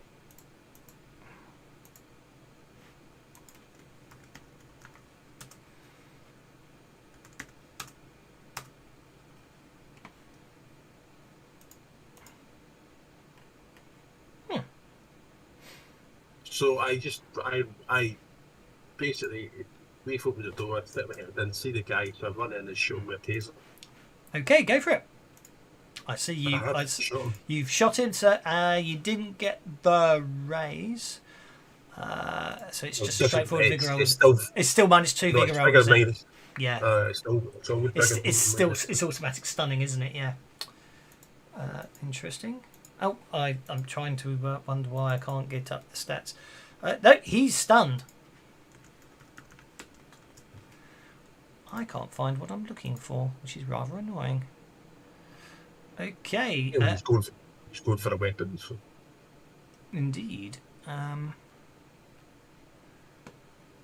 then I'll turn around to Leaf and say, "Can you make sure Oh, he I stays know. down when he stops kind of jolting about a bit?"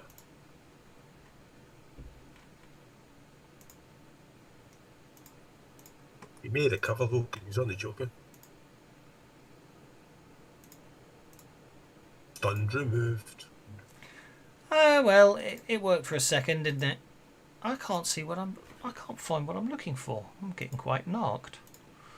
Especially as I had them last week. Ah, maybe that's why. Sorry about this. I'm just desperately trying to... there we go. Yeah, don't know what happened there. Okay. I need to add someone to the combat tracker. That's a bit worrying. That's very worrying.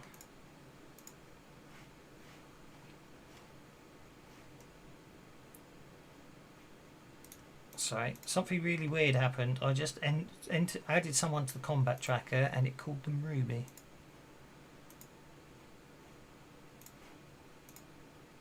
That's really strange. Okay, I appear to have lost all my stats.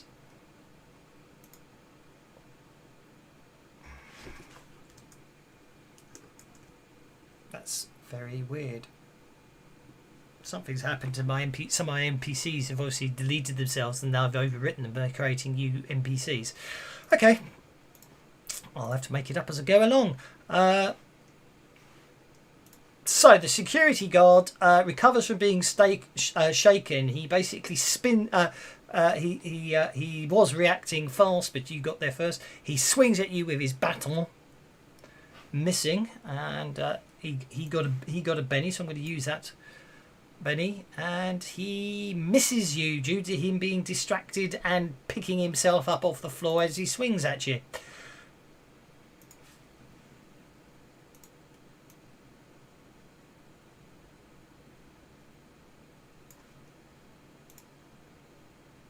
Ooh, he did well. Okay, Aki.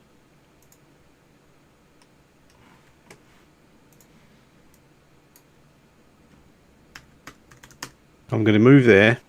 Okay, hang on a sec. Yep.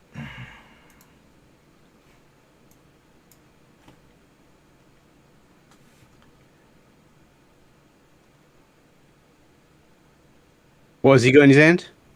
A baton. We don't want to kill him, really, do we? Can either... I'll just move there and wait, I think. Just go on hold. Can I do that? Yeah, go on then. Technically no, but I don't care. Because moving is a free action. It's technically an action still, if that makes sense. But I don't. Oh, okay. No. What was my- No. I don't have a problem. I'm just explaining how it's meant to work. Right, because I need to know how it works so I can not mess up when I play. Yeah. Yeah. But as I say, yeah. That map's going all weird. Okay, so Quig doesn't see anybody yet that I can tell. Not that you can tell, no. So I am going to continue up the steps, normal pace, and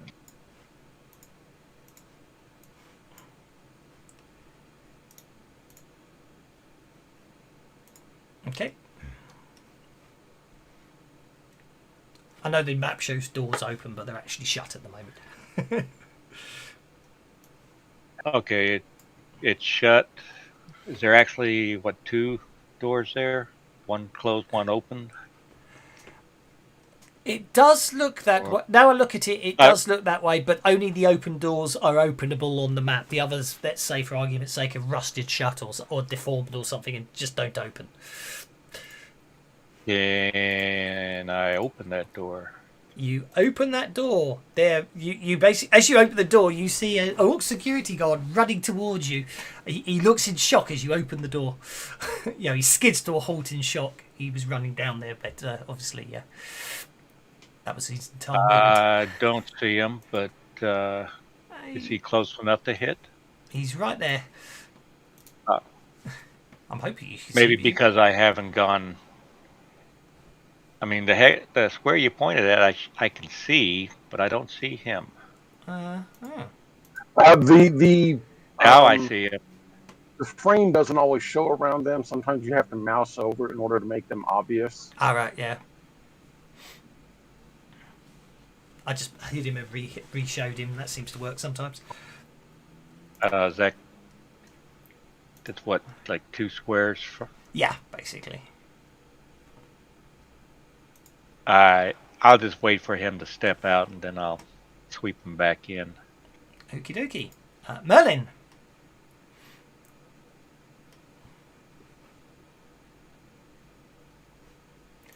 Okay. This I guess it's a conveyor belt here in the center. How difficult is it to hop over that to get to the other side of all of that? It's just got barriers either side to stop you. It basically, you can just clamber over. It will count it as difficult terrain. Okay. So I can probably get to there without too much difficulty. Yep. And I will summon an air elemental. Ooh. I think I gave them all nice tokens last week, didn't I? Oh, no. Allies, no, because you can summon anything you like, can't you? Okay. Make sure this is the one I'm thinking it is. Lesser air. Yeah. I'm going to... yeah, just a basic lesser air elemental. Okay, library, Sprawlrunners, spirits, lesser air elemental, just a standard one, not an agile or strong wind.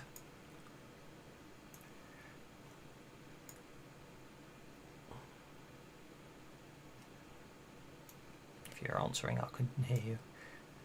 Yeah, just a basic one. And Okay. I'm going to summon it behind the security guard that's down here.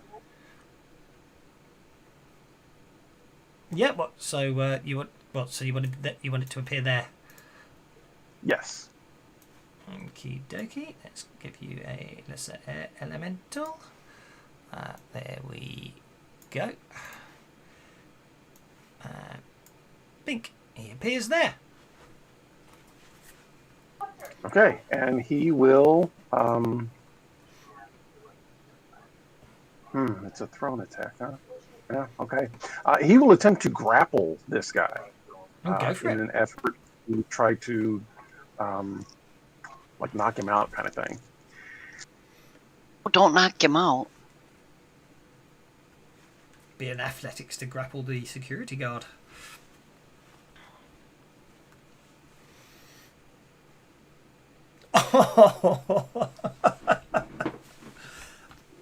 That was unfortunate. Not a crit fail, though. No, not a crit fail though. But yeah, I mean that's the thing. At the end of the day, it's mostly air, so it just buffets the guy around a bit. Waif. She's gonna step.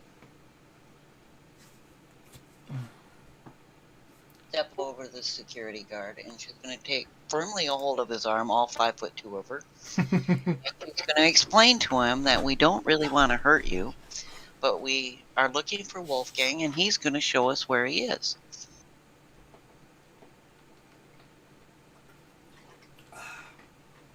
And then I'm going to smack him really hard, but I'm not doing lethal damage. Okay, go for it.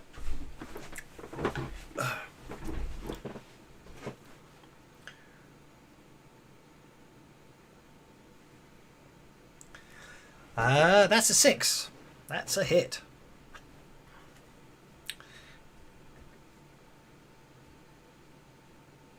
Which actually, if the air elemental hadn't been there, you would have missed. So there you are. So I've shaken him up, and I've told him he's going to show us how to find Wolfgang. Okay, he goes. Not sure why I'm targeting Wave. Oh, that's a scary thought, Quig. You really don't want to do that. No, I don't know how that came about even. It's okay. I've cleared it for you. He goes, okay. He says, I don't know who Wolfgang is, but if we don't get out of here, we're all in trouble. The defense system will activate. Donahue.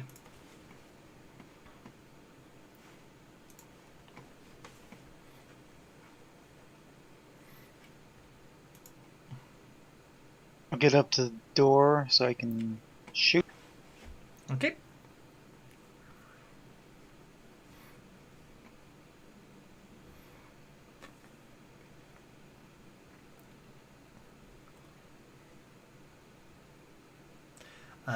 You shoot the security guard with a heavy pistol. There's a loud bang as the gunshot goes off. I got a silencer. Oh, sorry. There's no sound at all as the security guard gets hit and goes down hard.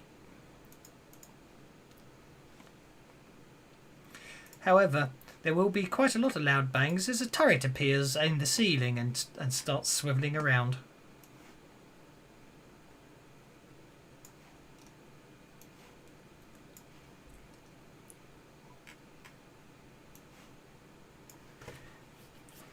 It basically appears to have locked on to targets and opens fire.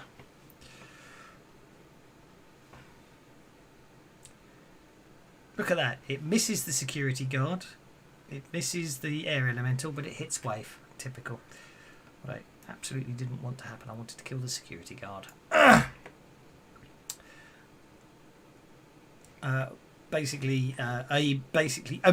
hail of bullets hits the ground all around you, Waif, and unfortunately one of them nearly hits you, but you're absolutely fine. Next round, Aki's still on hold if he wants to go before the round starts. Can I shoot that turret?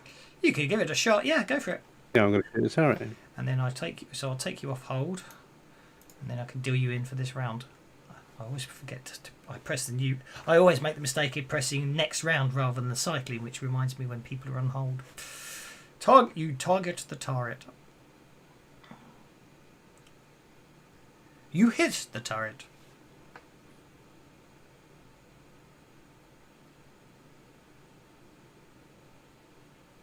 You call 3 wounds on the turret. I hate you. You destroy the turret. Oh, I don't know. Lucky I didn't do a double shot because I'd have missed.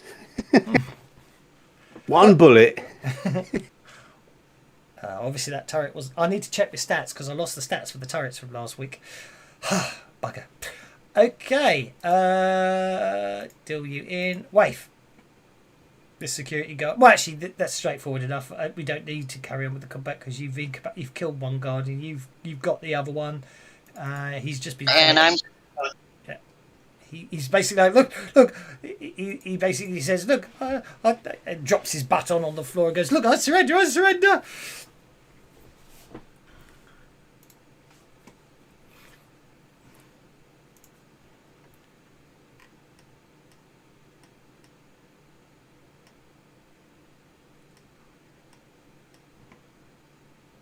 It's gone very quiet.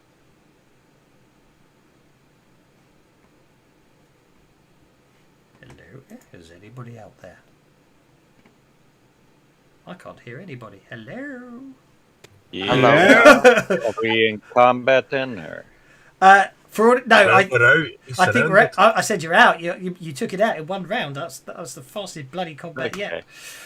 Expecting somebody Quake's going to reach up to that nearby camera and just forcibly bend it or Yank it off the wall. No bring it problem. down to where I can look in the lens. Yep. And I'm going to go, Wolfgang, you missed. Ooh. And in the background, you hear again. And I'm gonna be over here because, like I said, I shoved this guy out of the way when I saw the turret Mhm. take aim Can and I took ask a the risk silly myself. So I'm gonna. I want him to tell us how we can find the information on who's been having stuff delivered here. If he doesn't know Wolfgang by name, he has to know that deliveries have been coming in here. He goes, well, yes, that's we were just we were just brought in from security guard.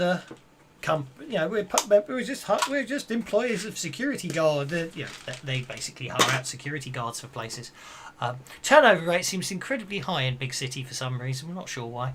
But it goes. There's an he points up the stairs. He goes, there's an office in the corner there with a computer on it, but that's all I know. We just have to maintain the place and watch the supplies, and basically that's all it was. We were warned that if there were any intruders, we should take cover because the security system hadn't been tuned yet, and we hadn't been given our friend or foe IDs.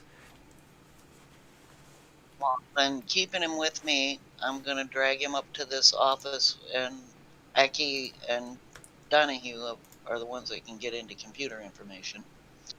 But I'm gonna keep him with me, cameras are there? Quite a lot. not letting him. 1, 2, 3, 4, 5, 6, 7.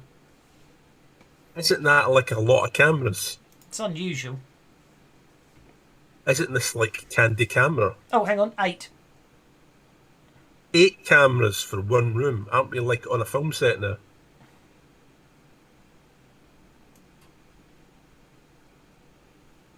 Is there somebody like filming this for like, are we going to appear on the television?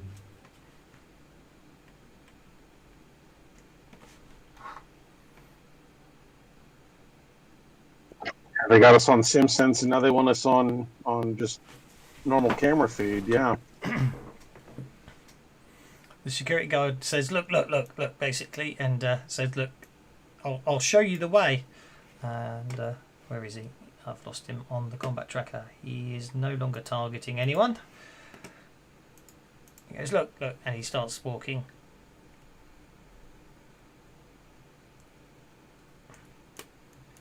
Walks up the steps. He says, excuse me, as he goes past the two. He looks at the body on the floor and goes, they don't pay me enough for this job, and keeps walking down the corridor. Yeah, but he ain't going anywhere until we get what we want. So that's something he needs to understand. At that point, when he gets to there, he suddenly stops and goes. He goes. They said there was only one. He said there was only one.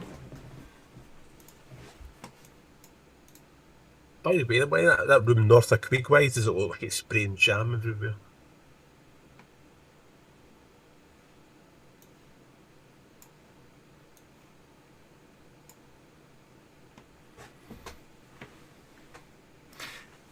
There's a sudden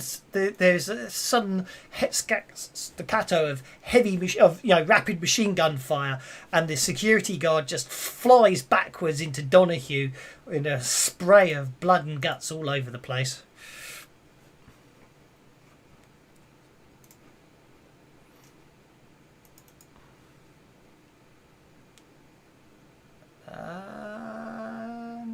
Deal.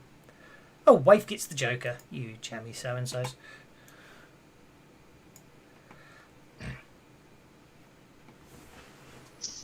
Well, Leaf don't like the fact that this guy just took out her.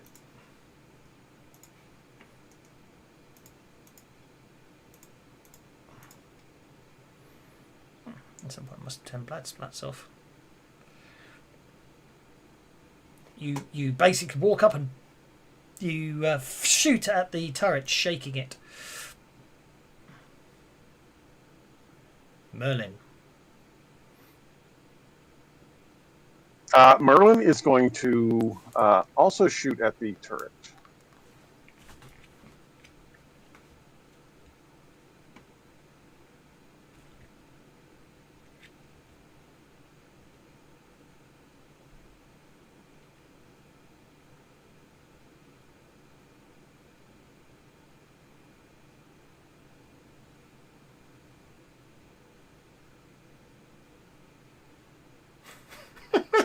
Bloody hell!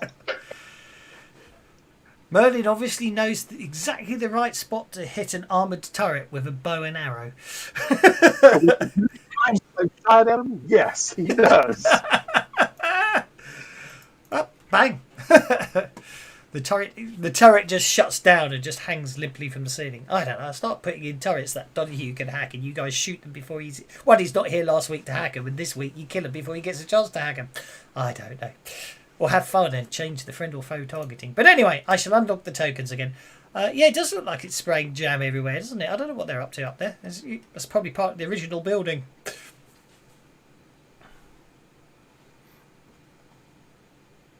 He said the security guard something about an office. Oh wait, this looks like computer consoles over here.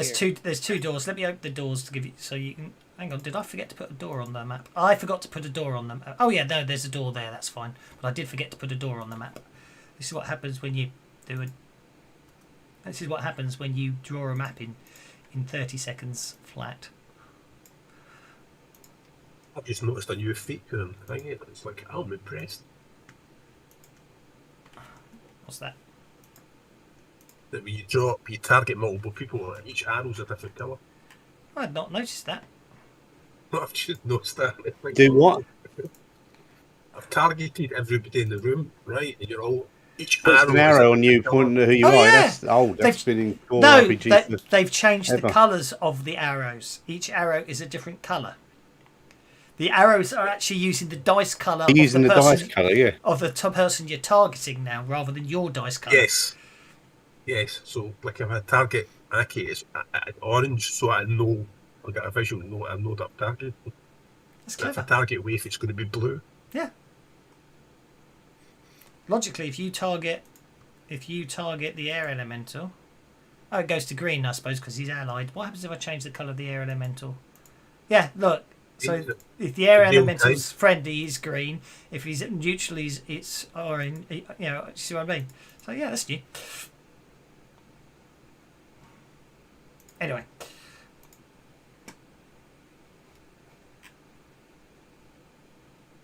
Anyway, I'll cancel that because you don't need it now. Okay, so you enter this room over here, and Merlin's entered the room to the south. So this appears to just be sort of some manufacturing equipment. Merlin, you appear to be in some sort of office with a really old-fashioned looking display on the screen.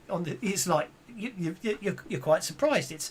There's a keyboard and a box and a screen with a cube on the back of it. Oh, the computer is in the room that Merlin's in. It appears to be, yes.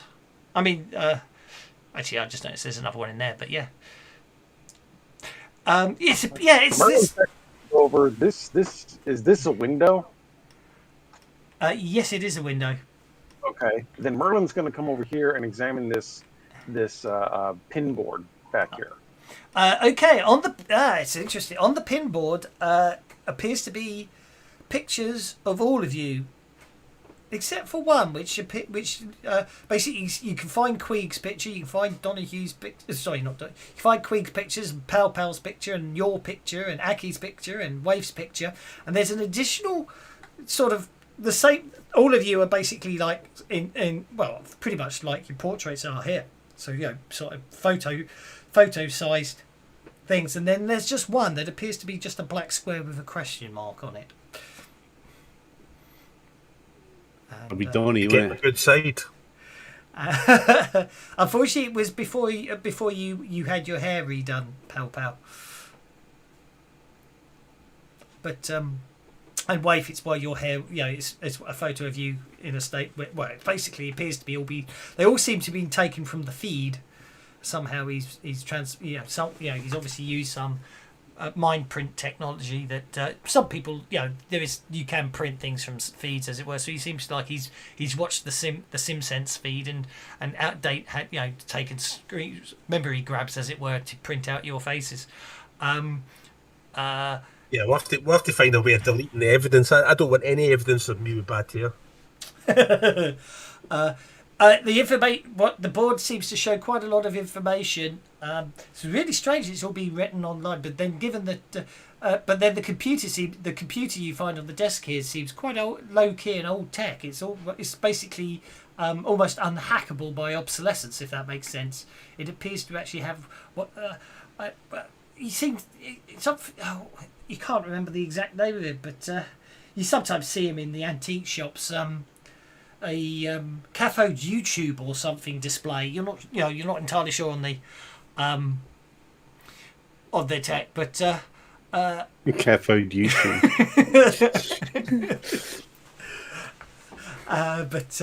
Give yourself a penny for that. It all appears, everything seems to be printed out. It looks like there's nothing being stored. In fact, actually looking at it, it does appear that doesn't appear to be any real storage. It does appear to be one of those old word processing type things, but obviously, and everything seems to be printed out, and it seems to have relative details and information for all of you. As in sort of contacts, friends or family, and possible weaknesses and attacks. Again, all of you have a lot of information underneath each of your photos, except for the one that under the question mark, which seems to be quite blank in any really useful information, other than basically just a post. Well, like a post-it note. I dread to think what company they're called in the future, but stuck on, but that just obviously it just says hacker with a question mark after it. You notice what also you notice is off to the side of the board, you do see a picture of Twixie, which seems to indicate that he is currently out of country. And I've forgotten the name of the other hacker. You do find the Rasta men. Yeah, sorry. Yeah, you do find there was Babby Man, and there was also what's the other hacker? It would appear that Babby Man his whereabouts is currently unknown, and the other face you recognise, I can't remember the name. I've forgotten the name. That you were cracking the data cube, weren't you? Apparently, it shows a lot of information there that implies he was running with a new group, basically. But due to ties to you, it would appear that there underneath his picture, you see that a payment has been made to Vizier Hakim, 2 days ago. That's the day that they tried to take out Nakazumi? Someone tried to take out Nakazumi today. Well, that's possibly the payment for that. The other thing you notice is on the desk, Donahue, is a delivery receipt for a parcel, but you don't know where the parcel doesn't appear to be in this office. Was it supposed to be delivered here? It was delivered here, and according to it was signed for. It was according, as far as you can tell, it was signed for by one of the security guards this morning.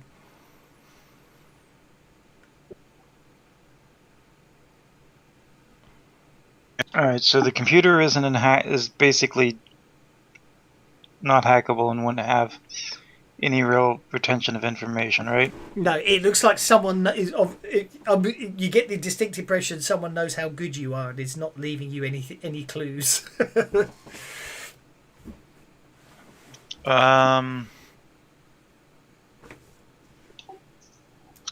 have the parcel slip. I'll grab that. There's a parcel on the Uh, desk there, Queeg and Pal Pal. You've just from where I've just noticed it's sitting on the desk. This must have been the security office. I'll grab one of the cameras. Be my guest. And I will like hack into it or extract the Wi-Fi card, so I can go to track down access the server with the video cameras and stuff. Yep, certainly. Yeah, you can go pick one of those down and start analysing that. I'll get some electronic rolls off you. What are the rest of you up to?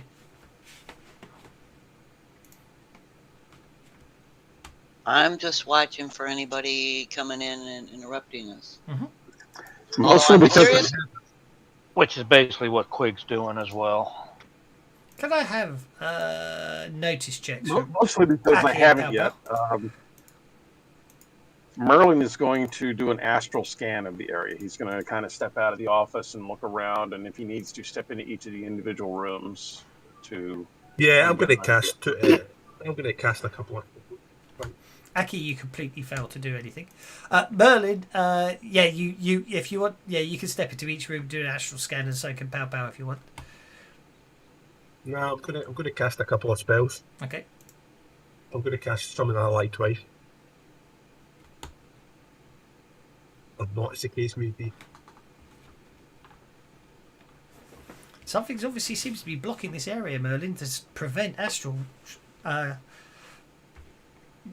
walking, it would appear. And something appears to be blocking spirits as well. I cast it.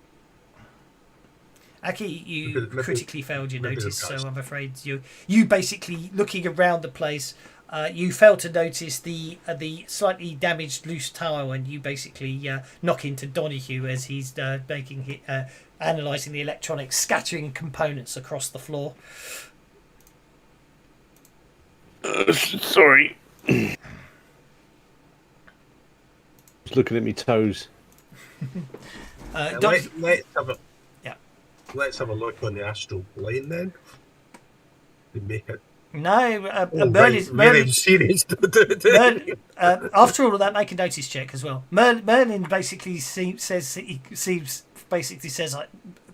be unable to access the astral plane from here. That's rather disturbing in its own right. Can I make a I notice can't check, see Pow the Pow? astral plane. Can you make a notice check, please, Pow Pow?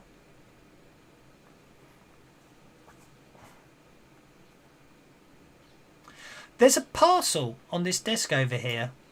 There seems to, it seems a bit, the bottom of it seems to be a bit on the moist side and stained.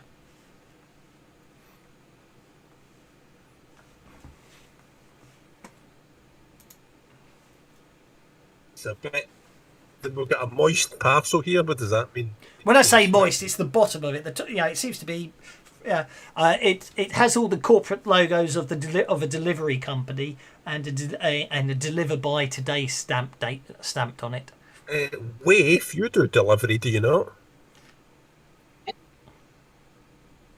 Do I you didn't think deliver. somebody? So is this the legit parcel, or somebody just mailed us ahead or something like that? Can I have a hack? Okay, you've sort of worked out how the electronics are rigged up, Donahue, even with Aki knocking bits all over the place, which slowed you down slightly. If you make, you reckon that you can probably reprogram it and trace a signal source back. That will be a hacking roll. Back to Waif. Yeah, basically the parcel sitting on the desk there. There seems to be the lower half of it, and the lower half of the parcel seems to basically be stained with moisture, a dark moisture, as it were. Well, I'm going to That's good. examine it more closely because blood has a pretty distinctive smell. Indeed, yeah, it's blood. Okay. Then Somebody's I am. mailed us ahead in the book. They didn't mail it to us. This is sent here, so I'm going to very carefully open the package. Okay, you very carefully open the package. You think you see the problem as you start opening it. You realise that basically, as you sort of turn it round to open it, you notice it says keep upright with the arrow pointing to the desk at the moment. I'm gonna flip it over before I open. Okay, well, flipping it over means obviously you're now going to have to be dealing with the blood covered side of it, but which makes it easier to open. It's all soggy and everything, and there's a stain on the desk. Opening it up, it would appear that basically, regardless of the fragiles and everything else, it seems to be chucked around and basically stored upside down. When you open it up, there appears to basically the internal container appears to have basically been knocked open at some point. The whole inside of it seems to be basically wet, which you assume may well have been melted ice, and basically there's basically a pool of sort of watery blood inside the box, and what appears to be a human heart. And attached to it, actually literally stapled to the heart, is a metal tag saying POD. Proof of death. Correct.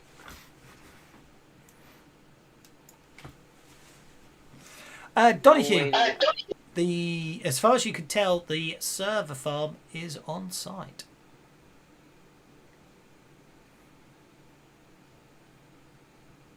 The speed of the ping packets coming back imply that basically the server farm is on site. All right.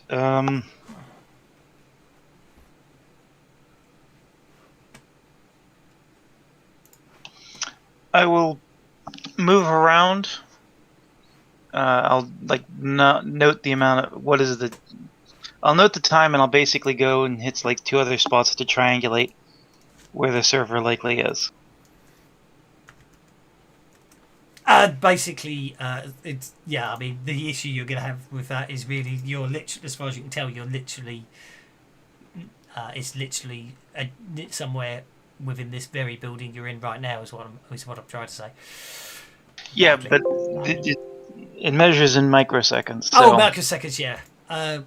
So that's why I'm saying, like, I'll test the ping speed here. I'll go to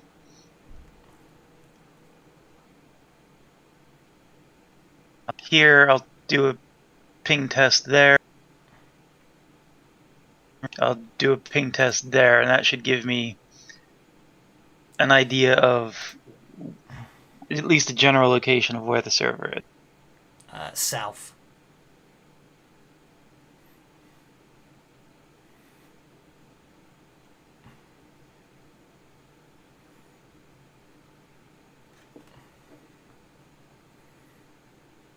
You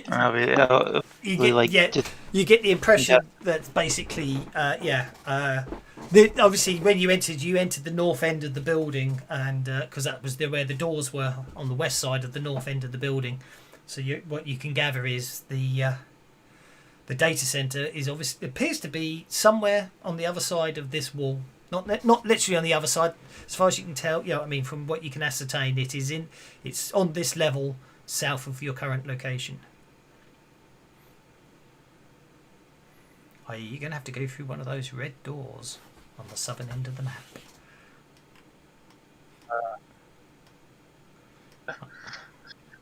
No, wait, is it on the first floor or the second floor? This building only has the one floor, as far as you can tell from externally. It could be basements, but obviously it's only a single floor. Stairs. Well, there's stairs up to the upper level, which is where the second door, all the way to the east, is. Yeah, I see what she's saying. Sorry. Yeah. Okay. Yeah. Logically, it would have 2 floors, so it would be on the ground floor.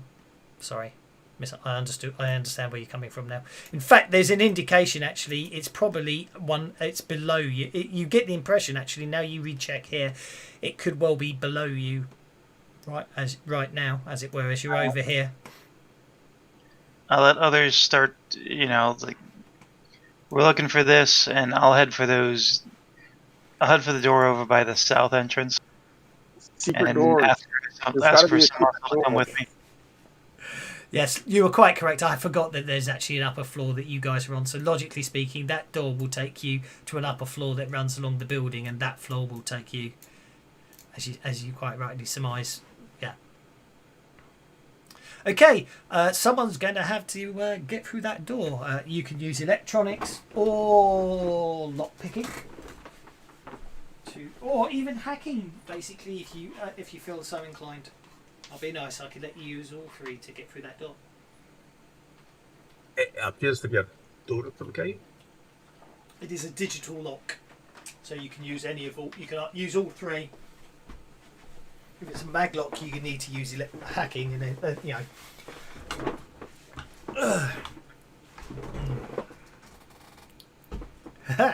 Well, you are. Oh, I shall get you all down there. Are you? How long does your elemental last for? I can never remember. An hour. That's what I thought. So you've still got your elemental. That's fine. His elemental lasts for his smart dice in the hours. Brilliant. Okay. Yeah, I think it might be now that you say that. That's brilliant, isn't it? Okay.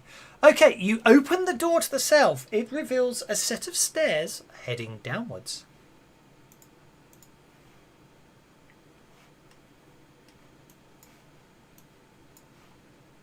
Off I go. Okie dokie.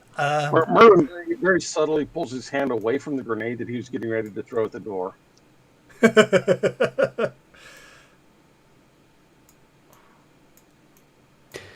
Lucky.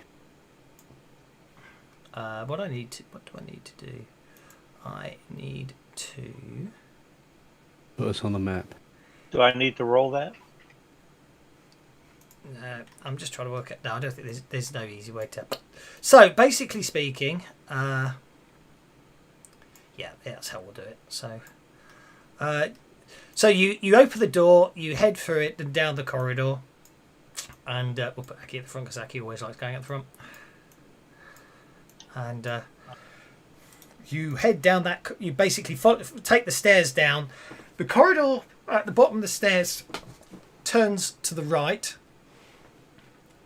And you see a large metal door in front of you. As you approach it, obviously there is some sort of motion or proximity sensor or something, because the door just opens up automatically. And that you find basically it's a dark open area ahead of you. Basically no illumination at all. And some except for like you get in planes, the low level light strips and going across, so you can see a set of steps leading upwards.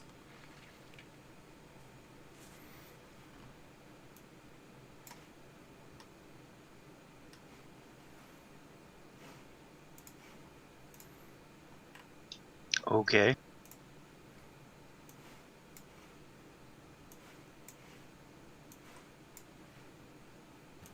All I've got is a black map at the moment.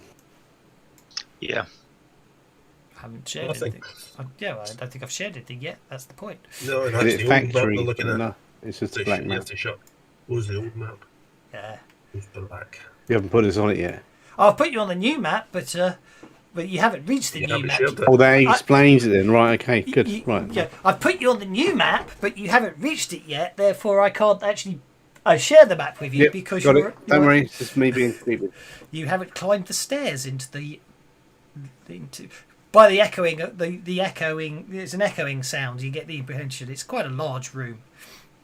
From Donahue's pings, the server room, the point of origin should be at the far side of this room. Do you climb the stairs? If he doesn't, Waif will push past him and start up the stairs. Okay, Waif pushes past and starts climbing up the stairs. Because Waif has a bad feeling that heart belongs to somebody they might have known in the past, or...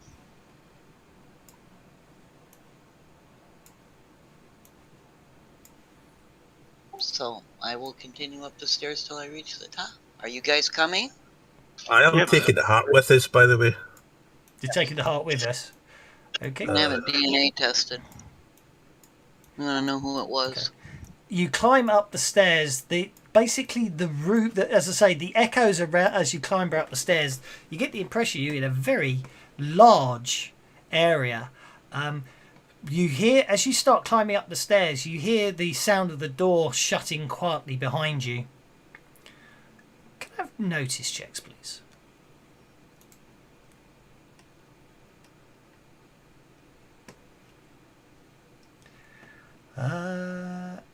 Waif and Merlin.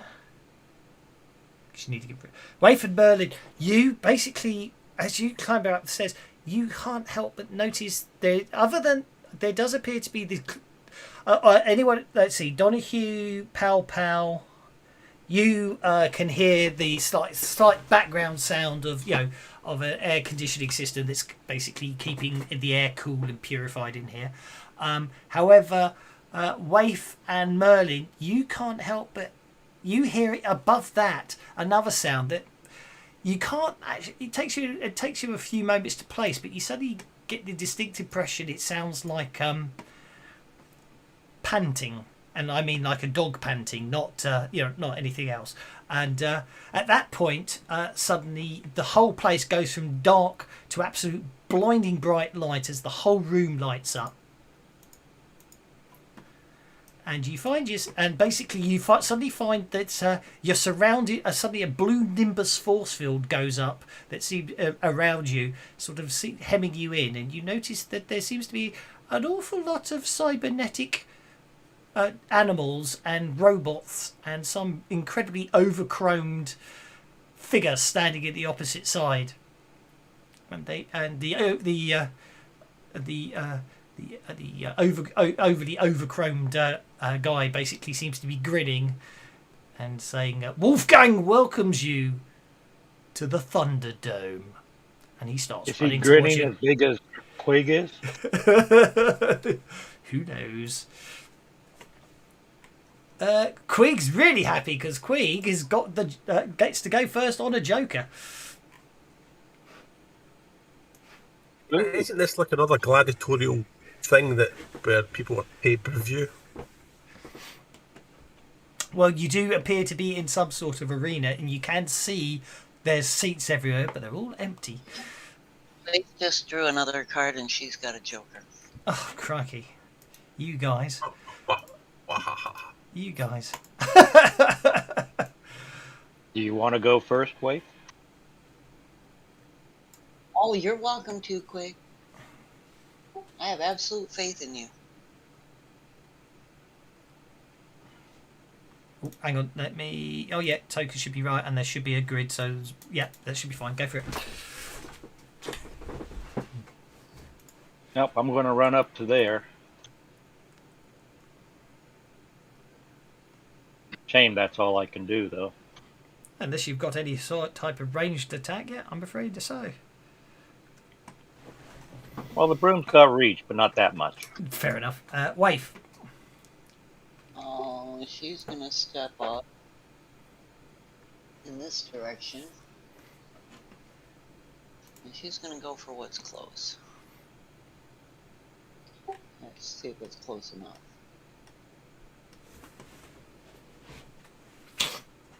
Oh, I'll Benny at one time. I got lots of pennies. Interestingly, the second the Cyber Arena turned up, the viewer numbers increased by 400%.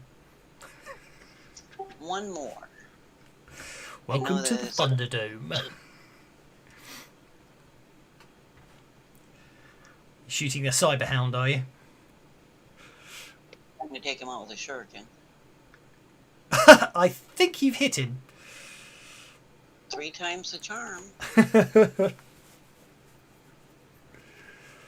You're going to take out a Cyber Hound with one single shuriken, aren't you? Yes, you are.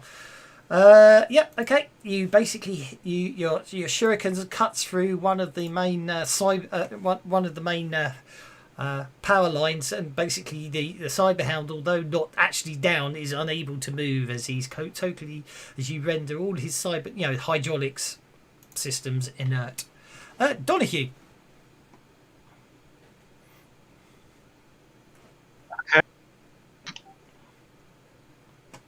Are those checking Wi-Fi networks? Are those security robots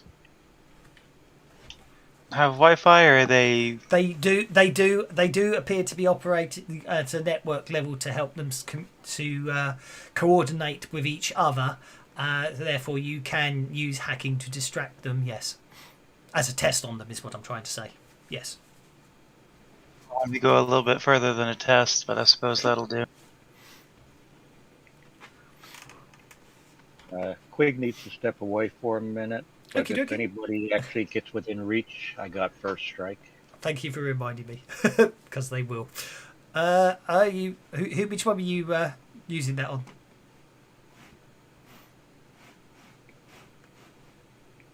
on? 2. Okay. I might Benny it if it doesn't go well. Well, it's an opposed roll, and obviously it's a test, isn't it? So it's basically an opposed roll. So if you want to get better than, if you need a 4 or more to succeed, and then obviously I'm going to basically try and resist your hacking with whatever it tells me to. So but just if you want to try and get a better roll, spend it. Oh.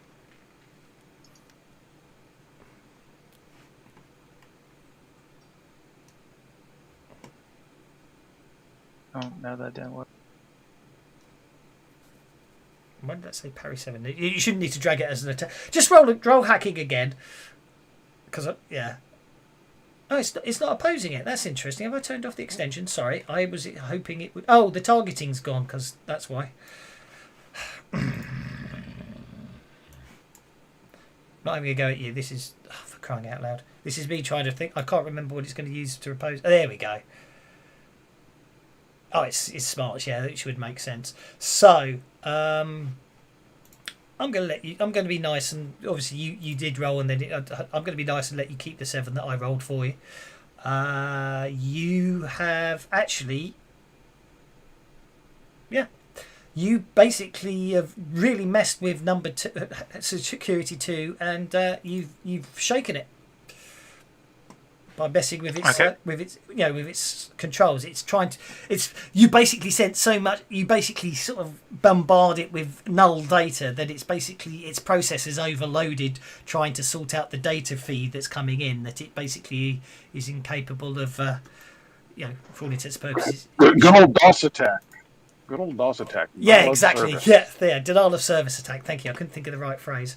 Yeah, you've hit it with a denial of service attack, and you shake it because of it. Oh, why the hell? Oh, Krieg's got a joker. That's why I thought, why the hell did he hit on a 3? But that's fine.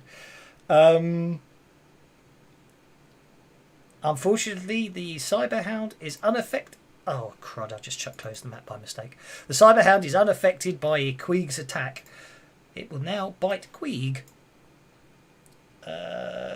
Hitting Queeg. Who has stepped up? Oh dear. I'm going to spend one of Queeg's pennies on that. I'm sure he would. Yep. Queeg basically is in a vicious fight with a Cyberhound. Bring us to Pow Pow.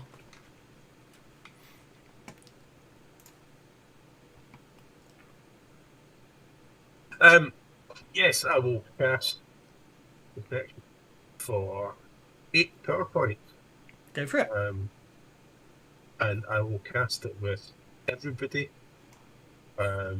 more armor, and the shroud effect to put a cloud over them all.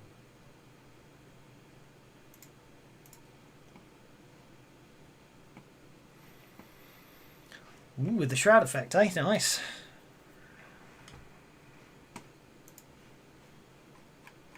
We need to pay that. Captain Phil. Okay, we'll take the 6. So, yeah, that's +4. The more armor option. Oh, okay. Bugger. That would teach me. And Shroud is also Don't move on yet. Shroud is actually attack -1, isn't it? At them. Attack so everybody gets attack -1. Yep. And 4 points of armor. Yep. And unfortunately, because that's not coming from you, it's not going to count as being from you. But that's okay. I can live with that. Armor 4 on Quig. Spell and it would do it. It doesn't do the shroud. It does in Pathfinder because I've put the shroud effect in Pathfinder. I know. I was thinking I pushed the button here, but it ain't Pathfinder. It's not Pathfinder. No, I've put all the extra effects in because obviously they're in Pathfinder. See, you've spoiled being Pathfinder, so I thought, yeah, I could just put 2 buttons in this. It'll do it. I'll get armor now. No, in Pathfinder it will. Although I've hit a really interesting one on Pathfinder that I need to I've had some very interesting ones on Pathfinder that I need to get a kill to sort out, but that's by the by. Okay, who doesn't have... Has any of you not got attack -1 and armor +4 on you that I've missed? I think you're all good. Aki! Merlin's only got armor 2. Thank you.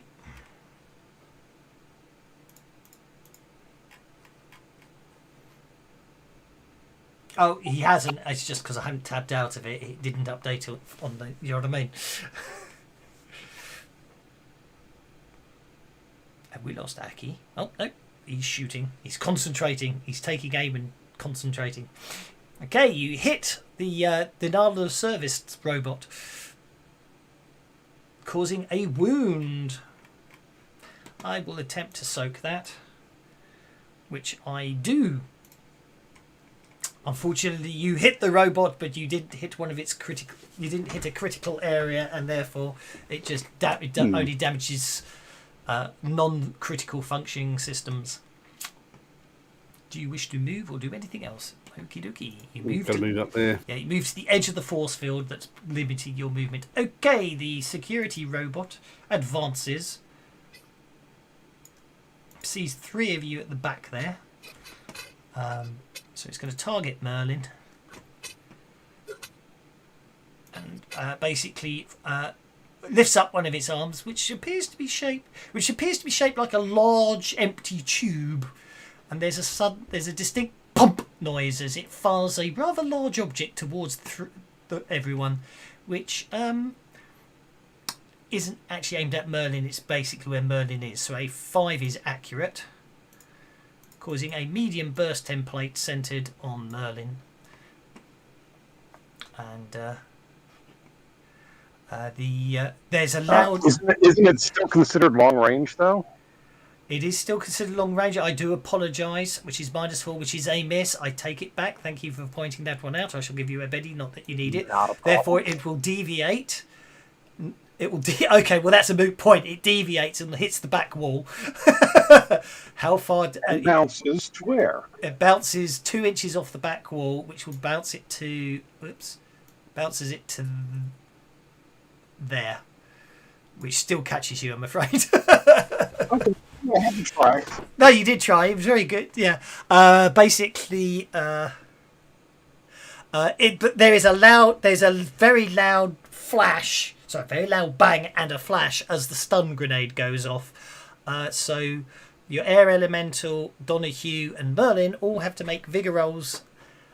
Not at -2 because of your. I'm going to give you your magical protection will give you some benefit against it, or be stunned as the stun grenade goes off.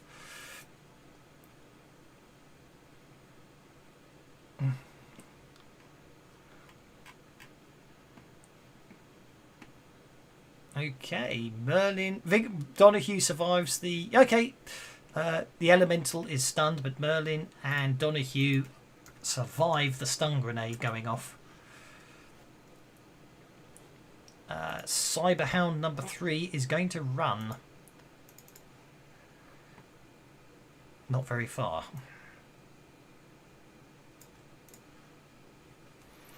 F11. I haven't got my on keyboard. Okay, the Overborg Gladiator draws a blade. It's a very, very ornate looking blade, and it's glowing with this yellowy energy. I know the token shows 2, but he's only got the 1 blade. With the other, basically, suddenly popping up over his shoulder is appears an assault rifle, and he opens fire at Waif, single shot, missing. The hacked security robot. I thought it should have been shaken. How did it recover? Got it. Oh, and I soaked the Benny. Yes. Ha ha ha. It was yeah. So, if I wounded it and it was already shaken, shouldn't that have been 2 wounds? I don't know. No. If you shake it when it's already shaken, that's 1 wound. But if you, that's it. That's how it goes. It's going to shoot you. Oh dear, this might be unpleasant. How many bennies you got? You got 7. Okay. He's not even going to hurt me. He's going to bounce off my armor. His right arm, you notice, isn't actually an arm, but ends in sort of multiple barrels that start spinning very fast. And then an awful lot of bullets are fired at you as the minigun opens up, hitting you twice.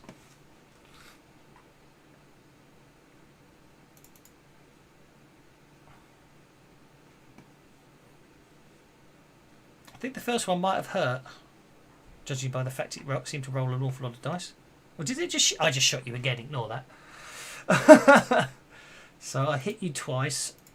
I don't know how I managed to... Have I not put the damage on them? Yes, I have. I just didn't do it right. Okay. So the first one bounces off your armour.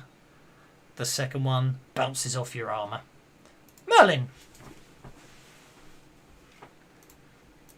Well, Merlin is going to... Man, I really wish... You know what? Merlin is going to... Can I do range? Is that... It does have a range of smarts. Okay, and I have a smarts of 8. So Merlin is going to step to here and cast Magic Weapon on everybody's stuff. Nice. That catches everyone.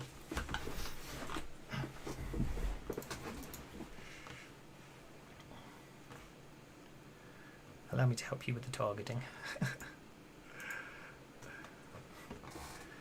Go for it. Merlin casts Magic Weapon.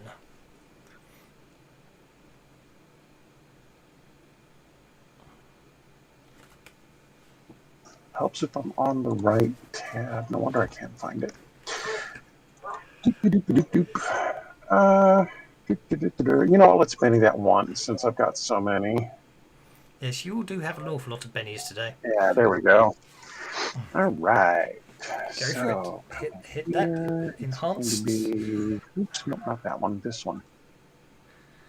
I've definitely played too much Pathfinder. I'm thinking, right, you've just cast Major Smite as opposed to Minor Smite. That Pathfinder does mess with your head, and I've noticed. It's the rules are just subtly different enough to get me confused now. They are the same, but they're subtly different. So I do keep thinking. I said to a player in a game, why don't you use Desperate Attack? And he went, what you mean, Wild Swing? Okay. And then we'll step back just a little bit more so that Pow's a little bit more of a target than he is. Okie dokie. What's your elemental going to do?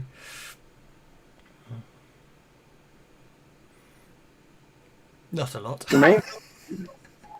So he is going to kind of fly over this direction a little bit. Well, don't forget when you're stunned, you're prone and yeah, everything else. Yeah. All right. Well, okay. And I guess he's done. Okay, that brings us to Cyberhound number 4, who also is going to attempt to run. Let's see if he can actually run further than the other Cyberhound. Yes, he can. Whoops, let's do that again.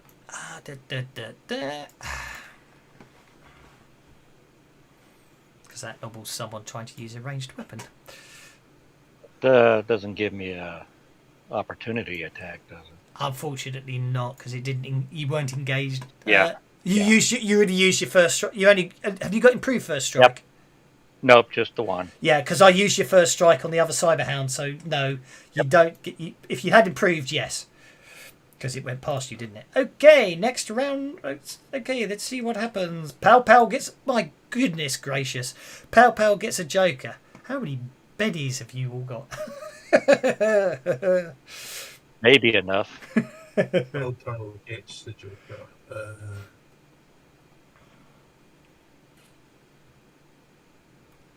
Okay, fire in the hole. Oh gosh. I'll throw a fragmentation grenade and land it so it hits all three of them. Okay.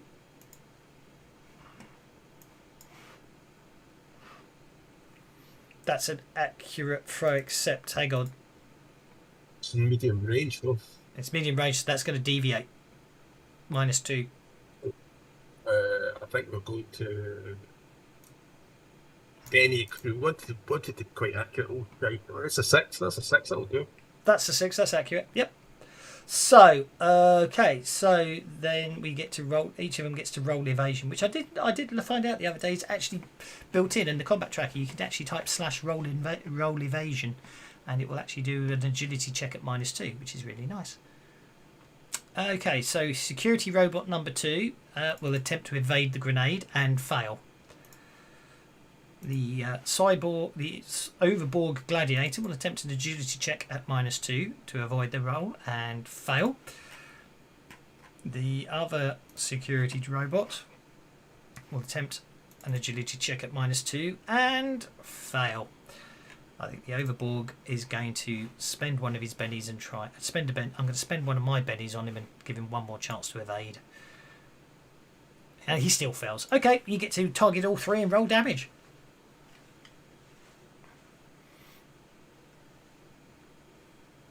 Okay. Actually, we're going to Benny the damage that we're faster. 17 damage. Okay, so the first one's not showing the extra damage, which is there we go. So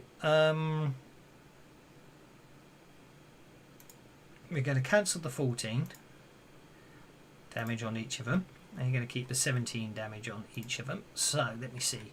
The hacked security robot takes 2 wounds from 17 damage as a heavy weapon, and it basically is destroyed by the grenade going off. The Overborg Gladiator is shaken, and the other hacked security robot takes 1 wound. But I doesn't take that damage, does it? Alas, no, they're constructs. Stop. Are you doing anything else? Fine. No, fine, happy with that. Okay, the Cyberhound number 4 is biting Aki. Hitting. I just managed to grab the entire map rather than the damage. Jeepers creepers. Gonna spend my last penny on that. Unharmed. Donahue!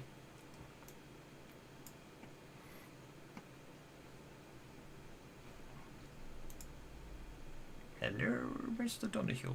Okay. Sorry, just double checking the map. That's okay. Security robots shaken. It's also injured. Gladiator shaken.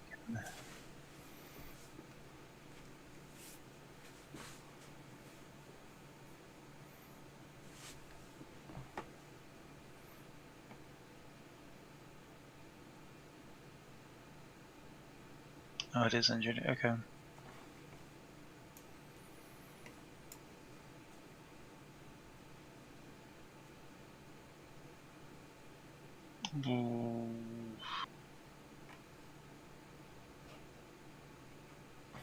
I think I'll just use Scavenger to pull out a grenade. Yep, go for it. That's a Benny though, isn't it? But of course you can. Oh, you can afford that. Exactly. Doesn't require Benny. Yeah, but it's Does it not require Benny? No, it doesn't. That's fine. So, Go up a little bit and toss a grenade over at the gladiator and the robot. Okie dokie. Items.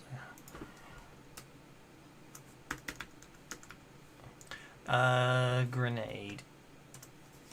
Fragmentation grenade. 5, 10, 20. Which strikes me as a bit strange. I'm sure it was 3, 6, 9, but anyway.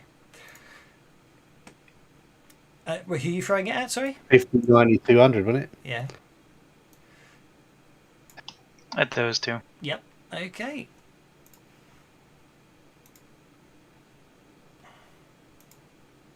What I should have done was actually drop that on you so you'd have it. Hang on. There we go. that's devastating. When they do it, everybody throw a grenade. It's devastating. Okay, you've got a grenade so you can throw it. I just leave it on your tracker. You know, I mean, your combat list. It doesn't matter. If you've got one, then you've got it. Well, you know what you actually have to do is you have to target one of them, as it were, rather than both of them for now, because obviously what you're doing is deciding how accurate your throw is. So you're not necessarily targeting it exactly there. I'm just reaching it as a. So it's going to be a miss. So you need to.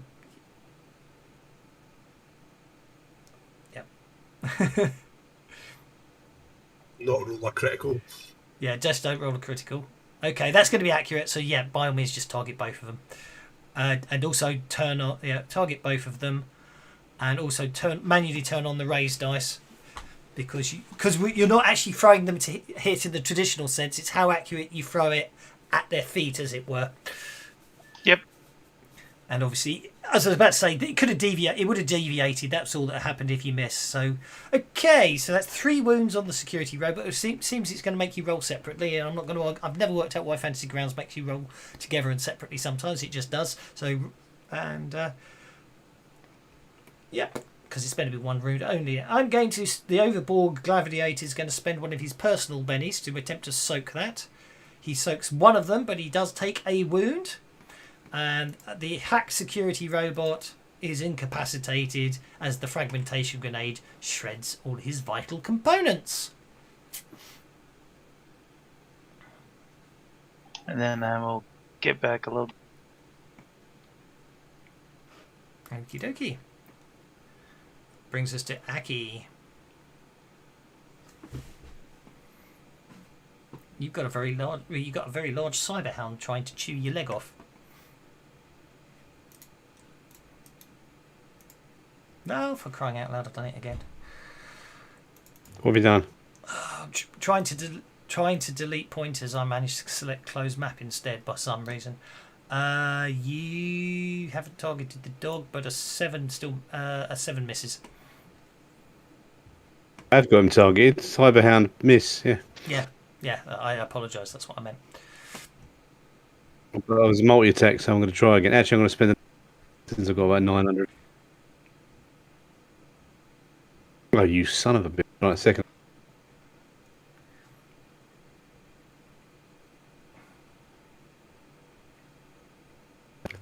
Yep, that was good. Right, okay. That's my go over. You pound ineffectually at the cyberhound. Okay, the gladiator's a bit injured, but he's going to run straight up to Waif.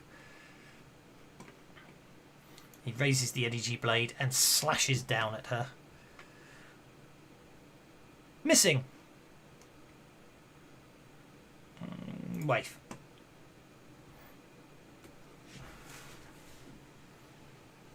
He's too close for ranged. So I'm going to punch him. Go for it.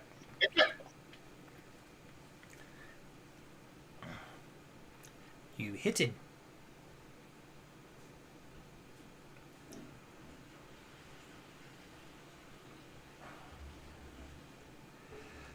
You punch him very hard indeed. I'm going to have to spend his last penny and soak that. Which he does. He literally, his whole head snaps back with the punch, and then he just looks at you and grins. But he's not shaken, so I can't move back. No. Queeg.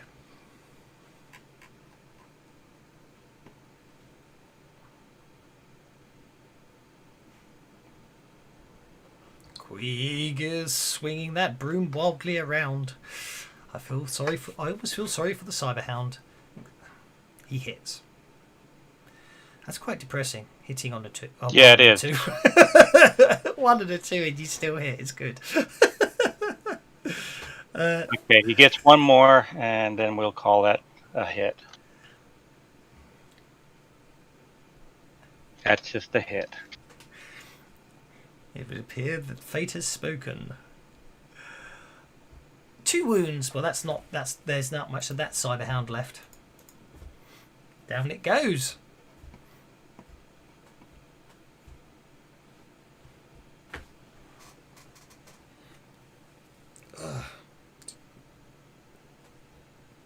Do you wish to move? That Cyberhound just crumples in a heap as Queeg just smashes into it. I'll move on to Merlin. Mr. Merlin, sir. Okay. The overboard gladiator. Yes. How much armor does it look like he has with all He of is his? completely chrome. He's covered head to foot. He is super chromed. Okay, Yeah. that's what I wanted to know. So let us throw a super magic missile at him. Powerbolt. I am going to I'm going to up the damage. Obviously, I'm going to go ahead and spend the 3 points for 6 points of armor piercing. Oh, nice. That's 3, 4, 5, 6. Let's add the fatigue to that. 7, 8.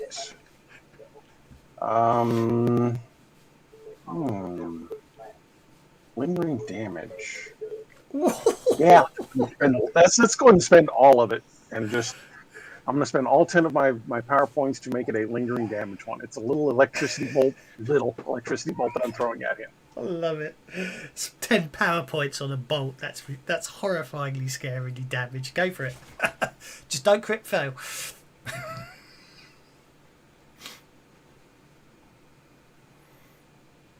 That hits. I think I want to try and go for the raise.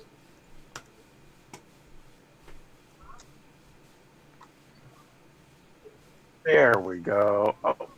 Oh, man, it tried not to be, didn't it? It did try very hard not to be. Okay, you got the hit with a raise. So the fatigue hits it, first things first. Then do you want to Benny the damage? Yeah, I'll go ahead and drop Benny on that once. Seeing as you got a 1 on the extra dice. Oops. Yeah, it didn't roll the extra. So roll the extra because you... Oh, there we go. Come on. That's 20. Big whammies. There we go. 26. Keep going. There we go. 30 points of damage. And it's AP 6. And it's, well, yeah, that should have factored in... Oh, it didn't. Oh, yeah, you have to put... Yeah, no, I don't know. Yeah, I don't know how to do that. Yeah, that's a good point. I have to work out I'll have to look into a way of doing that. Must be a way. Okay. Well, AP6 means the toughness. I just manually take down the toughness. I just deduct that many points of armor. You add to the damage. If it's armor piercing, he's got armor. Actually, no, you don't add to the damage, do you? What you actually do is you take off every point of armor that you're on the damage where you do damage and toughness, isn't it? On the combat tracker, all I do is for that particular attack, for every point of armor piercing, I can manually reduce the toughness because that's what armor piercing does. It negates toughness. I have no bennies left. Oh, I'm disappointed. On paper, that thing's obscene. You guys just took it out before I got a chance to really let it do much.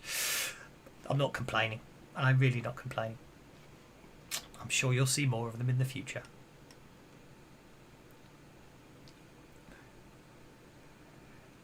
That stun grenade really did the number on that. Really did that elemental in. Yeah, okay. I guess that's it. Okay. Yep. It's almost as if it's vindictive, isn't it? But Merlin.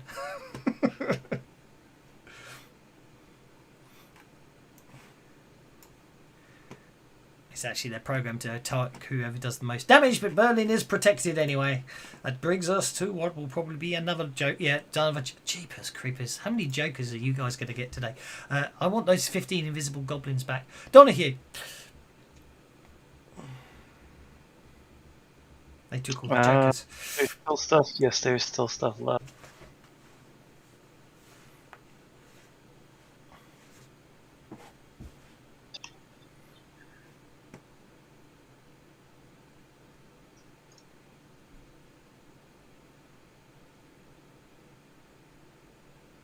He targets a cyber dog. Probably. I'll try and shoot one of its legs to make it not able to hinder it as well. You could certainly do that. That would be a cool shot at -2. Yep, but I got a smart link pistol, so it becomes It negates negated. it. Wonderful. Take the shot. You'll make it lame if you manage to pull it off. Do I have it targeted? No, I do not have. Oh, it's slow now, isn't it? It's not lame. It's not lame anymore. It's called slow. Yeah. That extra damage or just. Okay, you shoot it, hitting it in the leg you were aiming at. I'll try saying that. I probably don't even need to worry about putting this in.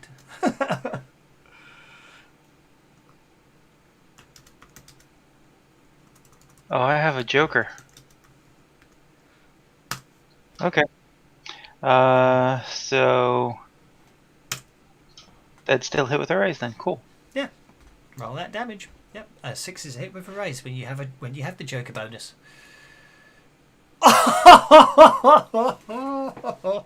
Mind you, it's still a wounded kills it, by the way. Yeah, nice. Oh, look at that. I blow both of his front legs off. I think you just blew him over. Yeah, you literally just basically you aim for the leg, but what actually happens is you actually hit one of the main servos that causes a short circuit, and the whole cyberhound basically is hit in a back loop feed of nastiness and promptly dies. Aki. Okay.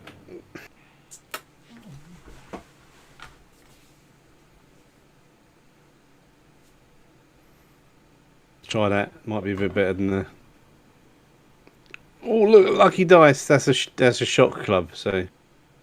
Figure check at -2. Okay. Vigor at -2. It's stunned.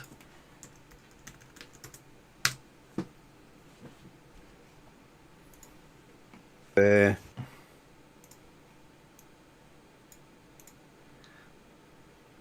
Pass my turn. I think we'll have it. It's stunned and it howls out in pain, and the sound echoes round the building. So.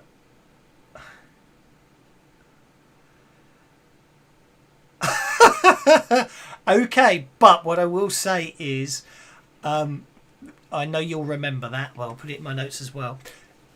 I will say in that case, what I will certainly do is, yes, I will prep the reinforcements, but we'll prep it for the next session. So for the next session, you will all get an additional adventure card. So remind me next session, okay, guys? But I think this is a good logical place to leave it, especially as someone's just played reinforcements, as I was planning on getting you out of the arena. But that's fine by me. Hope you enjoyed it. It was, Very much. and. I thought you're just about to finish, so I'm going to leave it on a cliffhanger. It's a very good cliffhanger to leave it on. Now, obviously, I get next week is the 4th of July, so I'm wondering if it's worth making you all wait a week rather than playing next Sunday, depending on numbers. But well, just let me know during the week which way you want to go on that, because obviously over here we 4th of July is just a day in July, but obviously for you guys across the pond, those bloody colonists, you hold some significance towards it.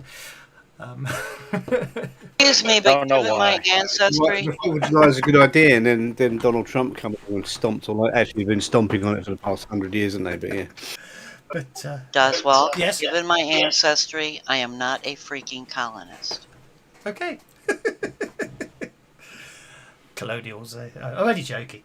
Yes. Well, I have as many. My people have as many issues with them as the Brits did, but that's different. Yeah. Fair enough. I'm only having, Because our issue is with the Brits who sent them here in the first damn place. Well, okay, fair enough. That's understandable. You get even more beef than anyone else, I suspect. But Yeah, it's all bollocks. it was all political anyway, wasn't it? All the stuff the Oh, British. don't people feel do. bad. We hate the French just as much as we hate the British. Excellent.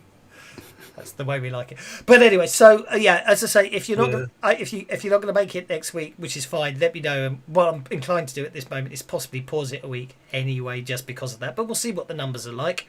I'm open either way. Saturday, I probably won't do the next Savage Vason. I may well just have. I don't know. We'll see how we go on that. So if you normally play on Saturday and you can't make it again, just let me know. It's not a problem. Obviously, it's an important holiday weekend for those in America. Whether they believe it or not is another matter, of course. But yeah, well, just let me know during the week, and I'll see you whenever. Thanks very much.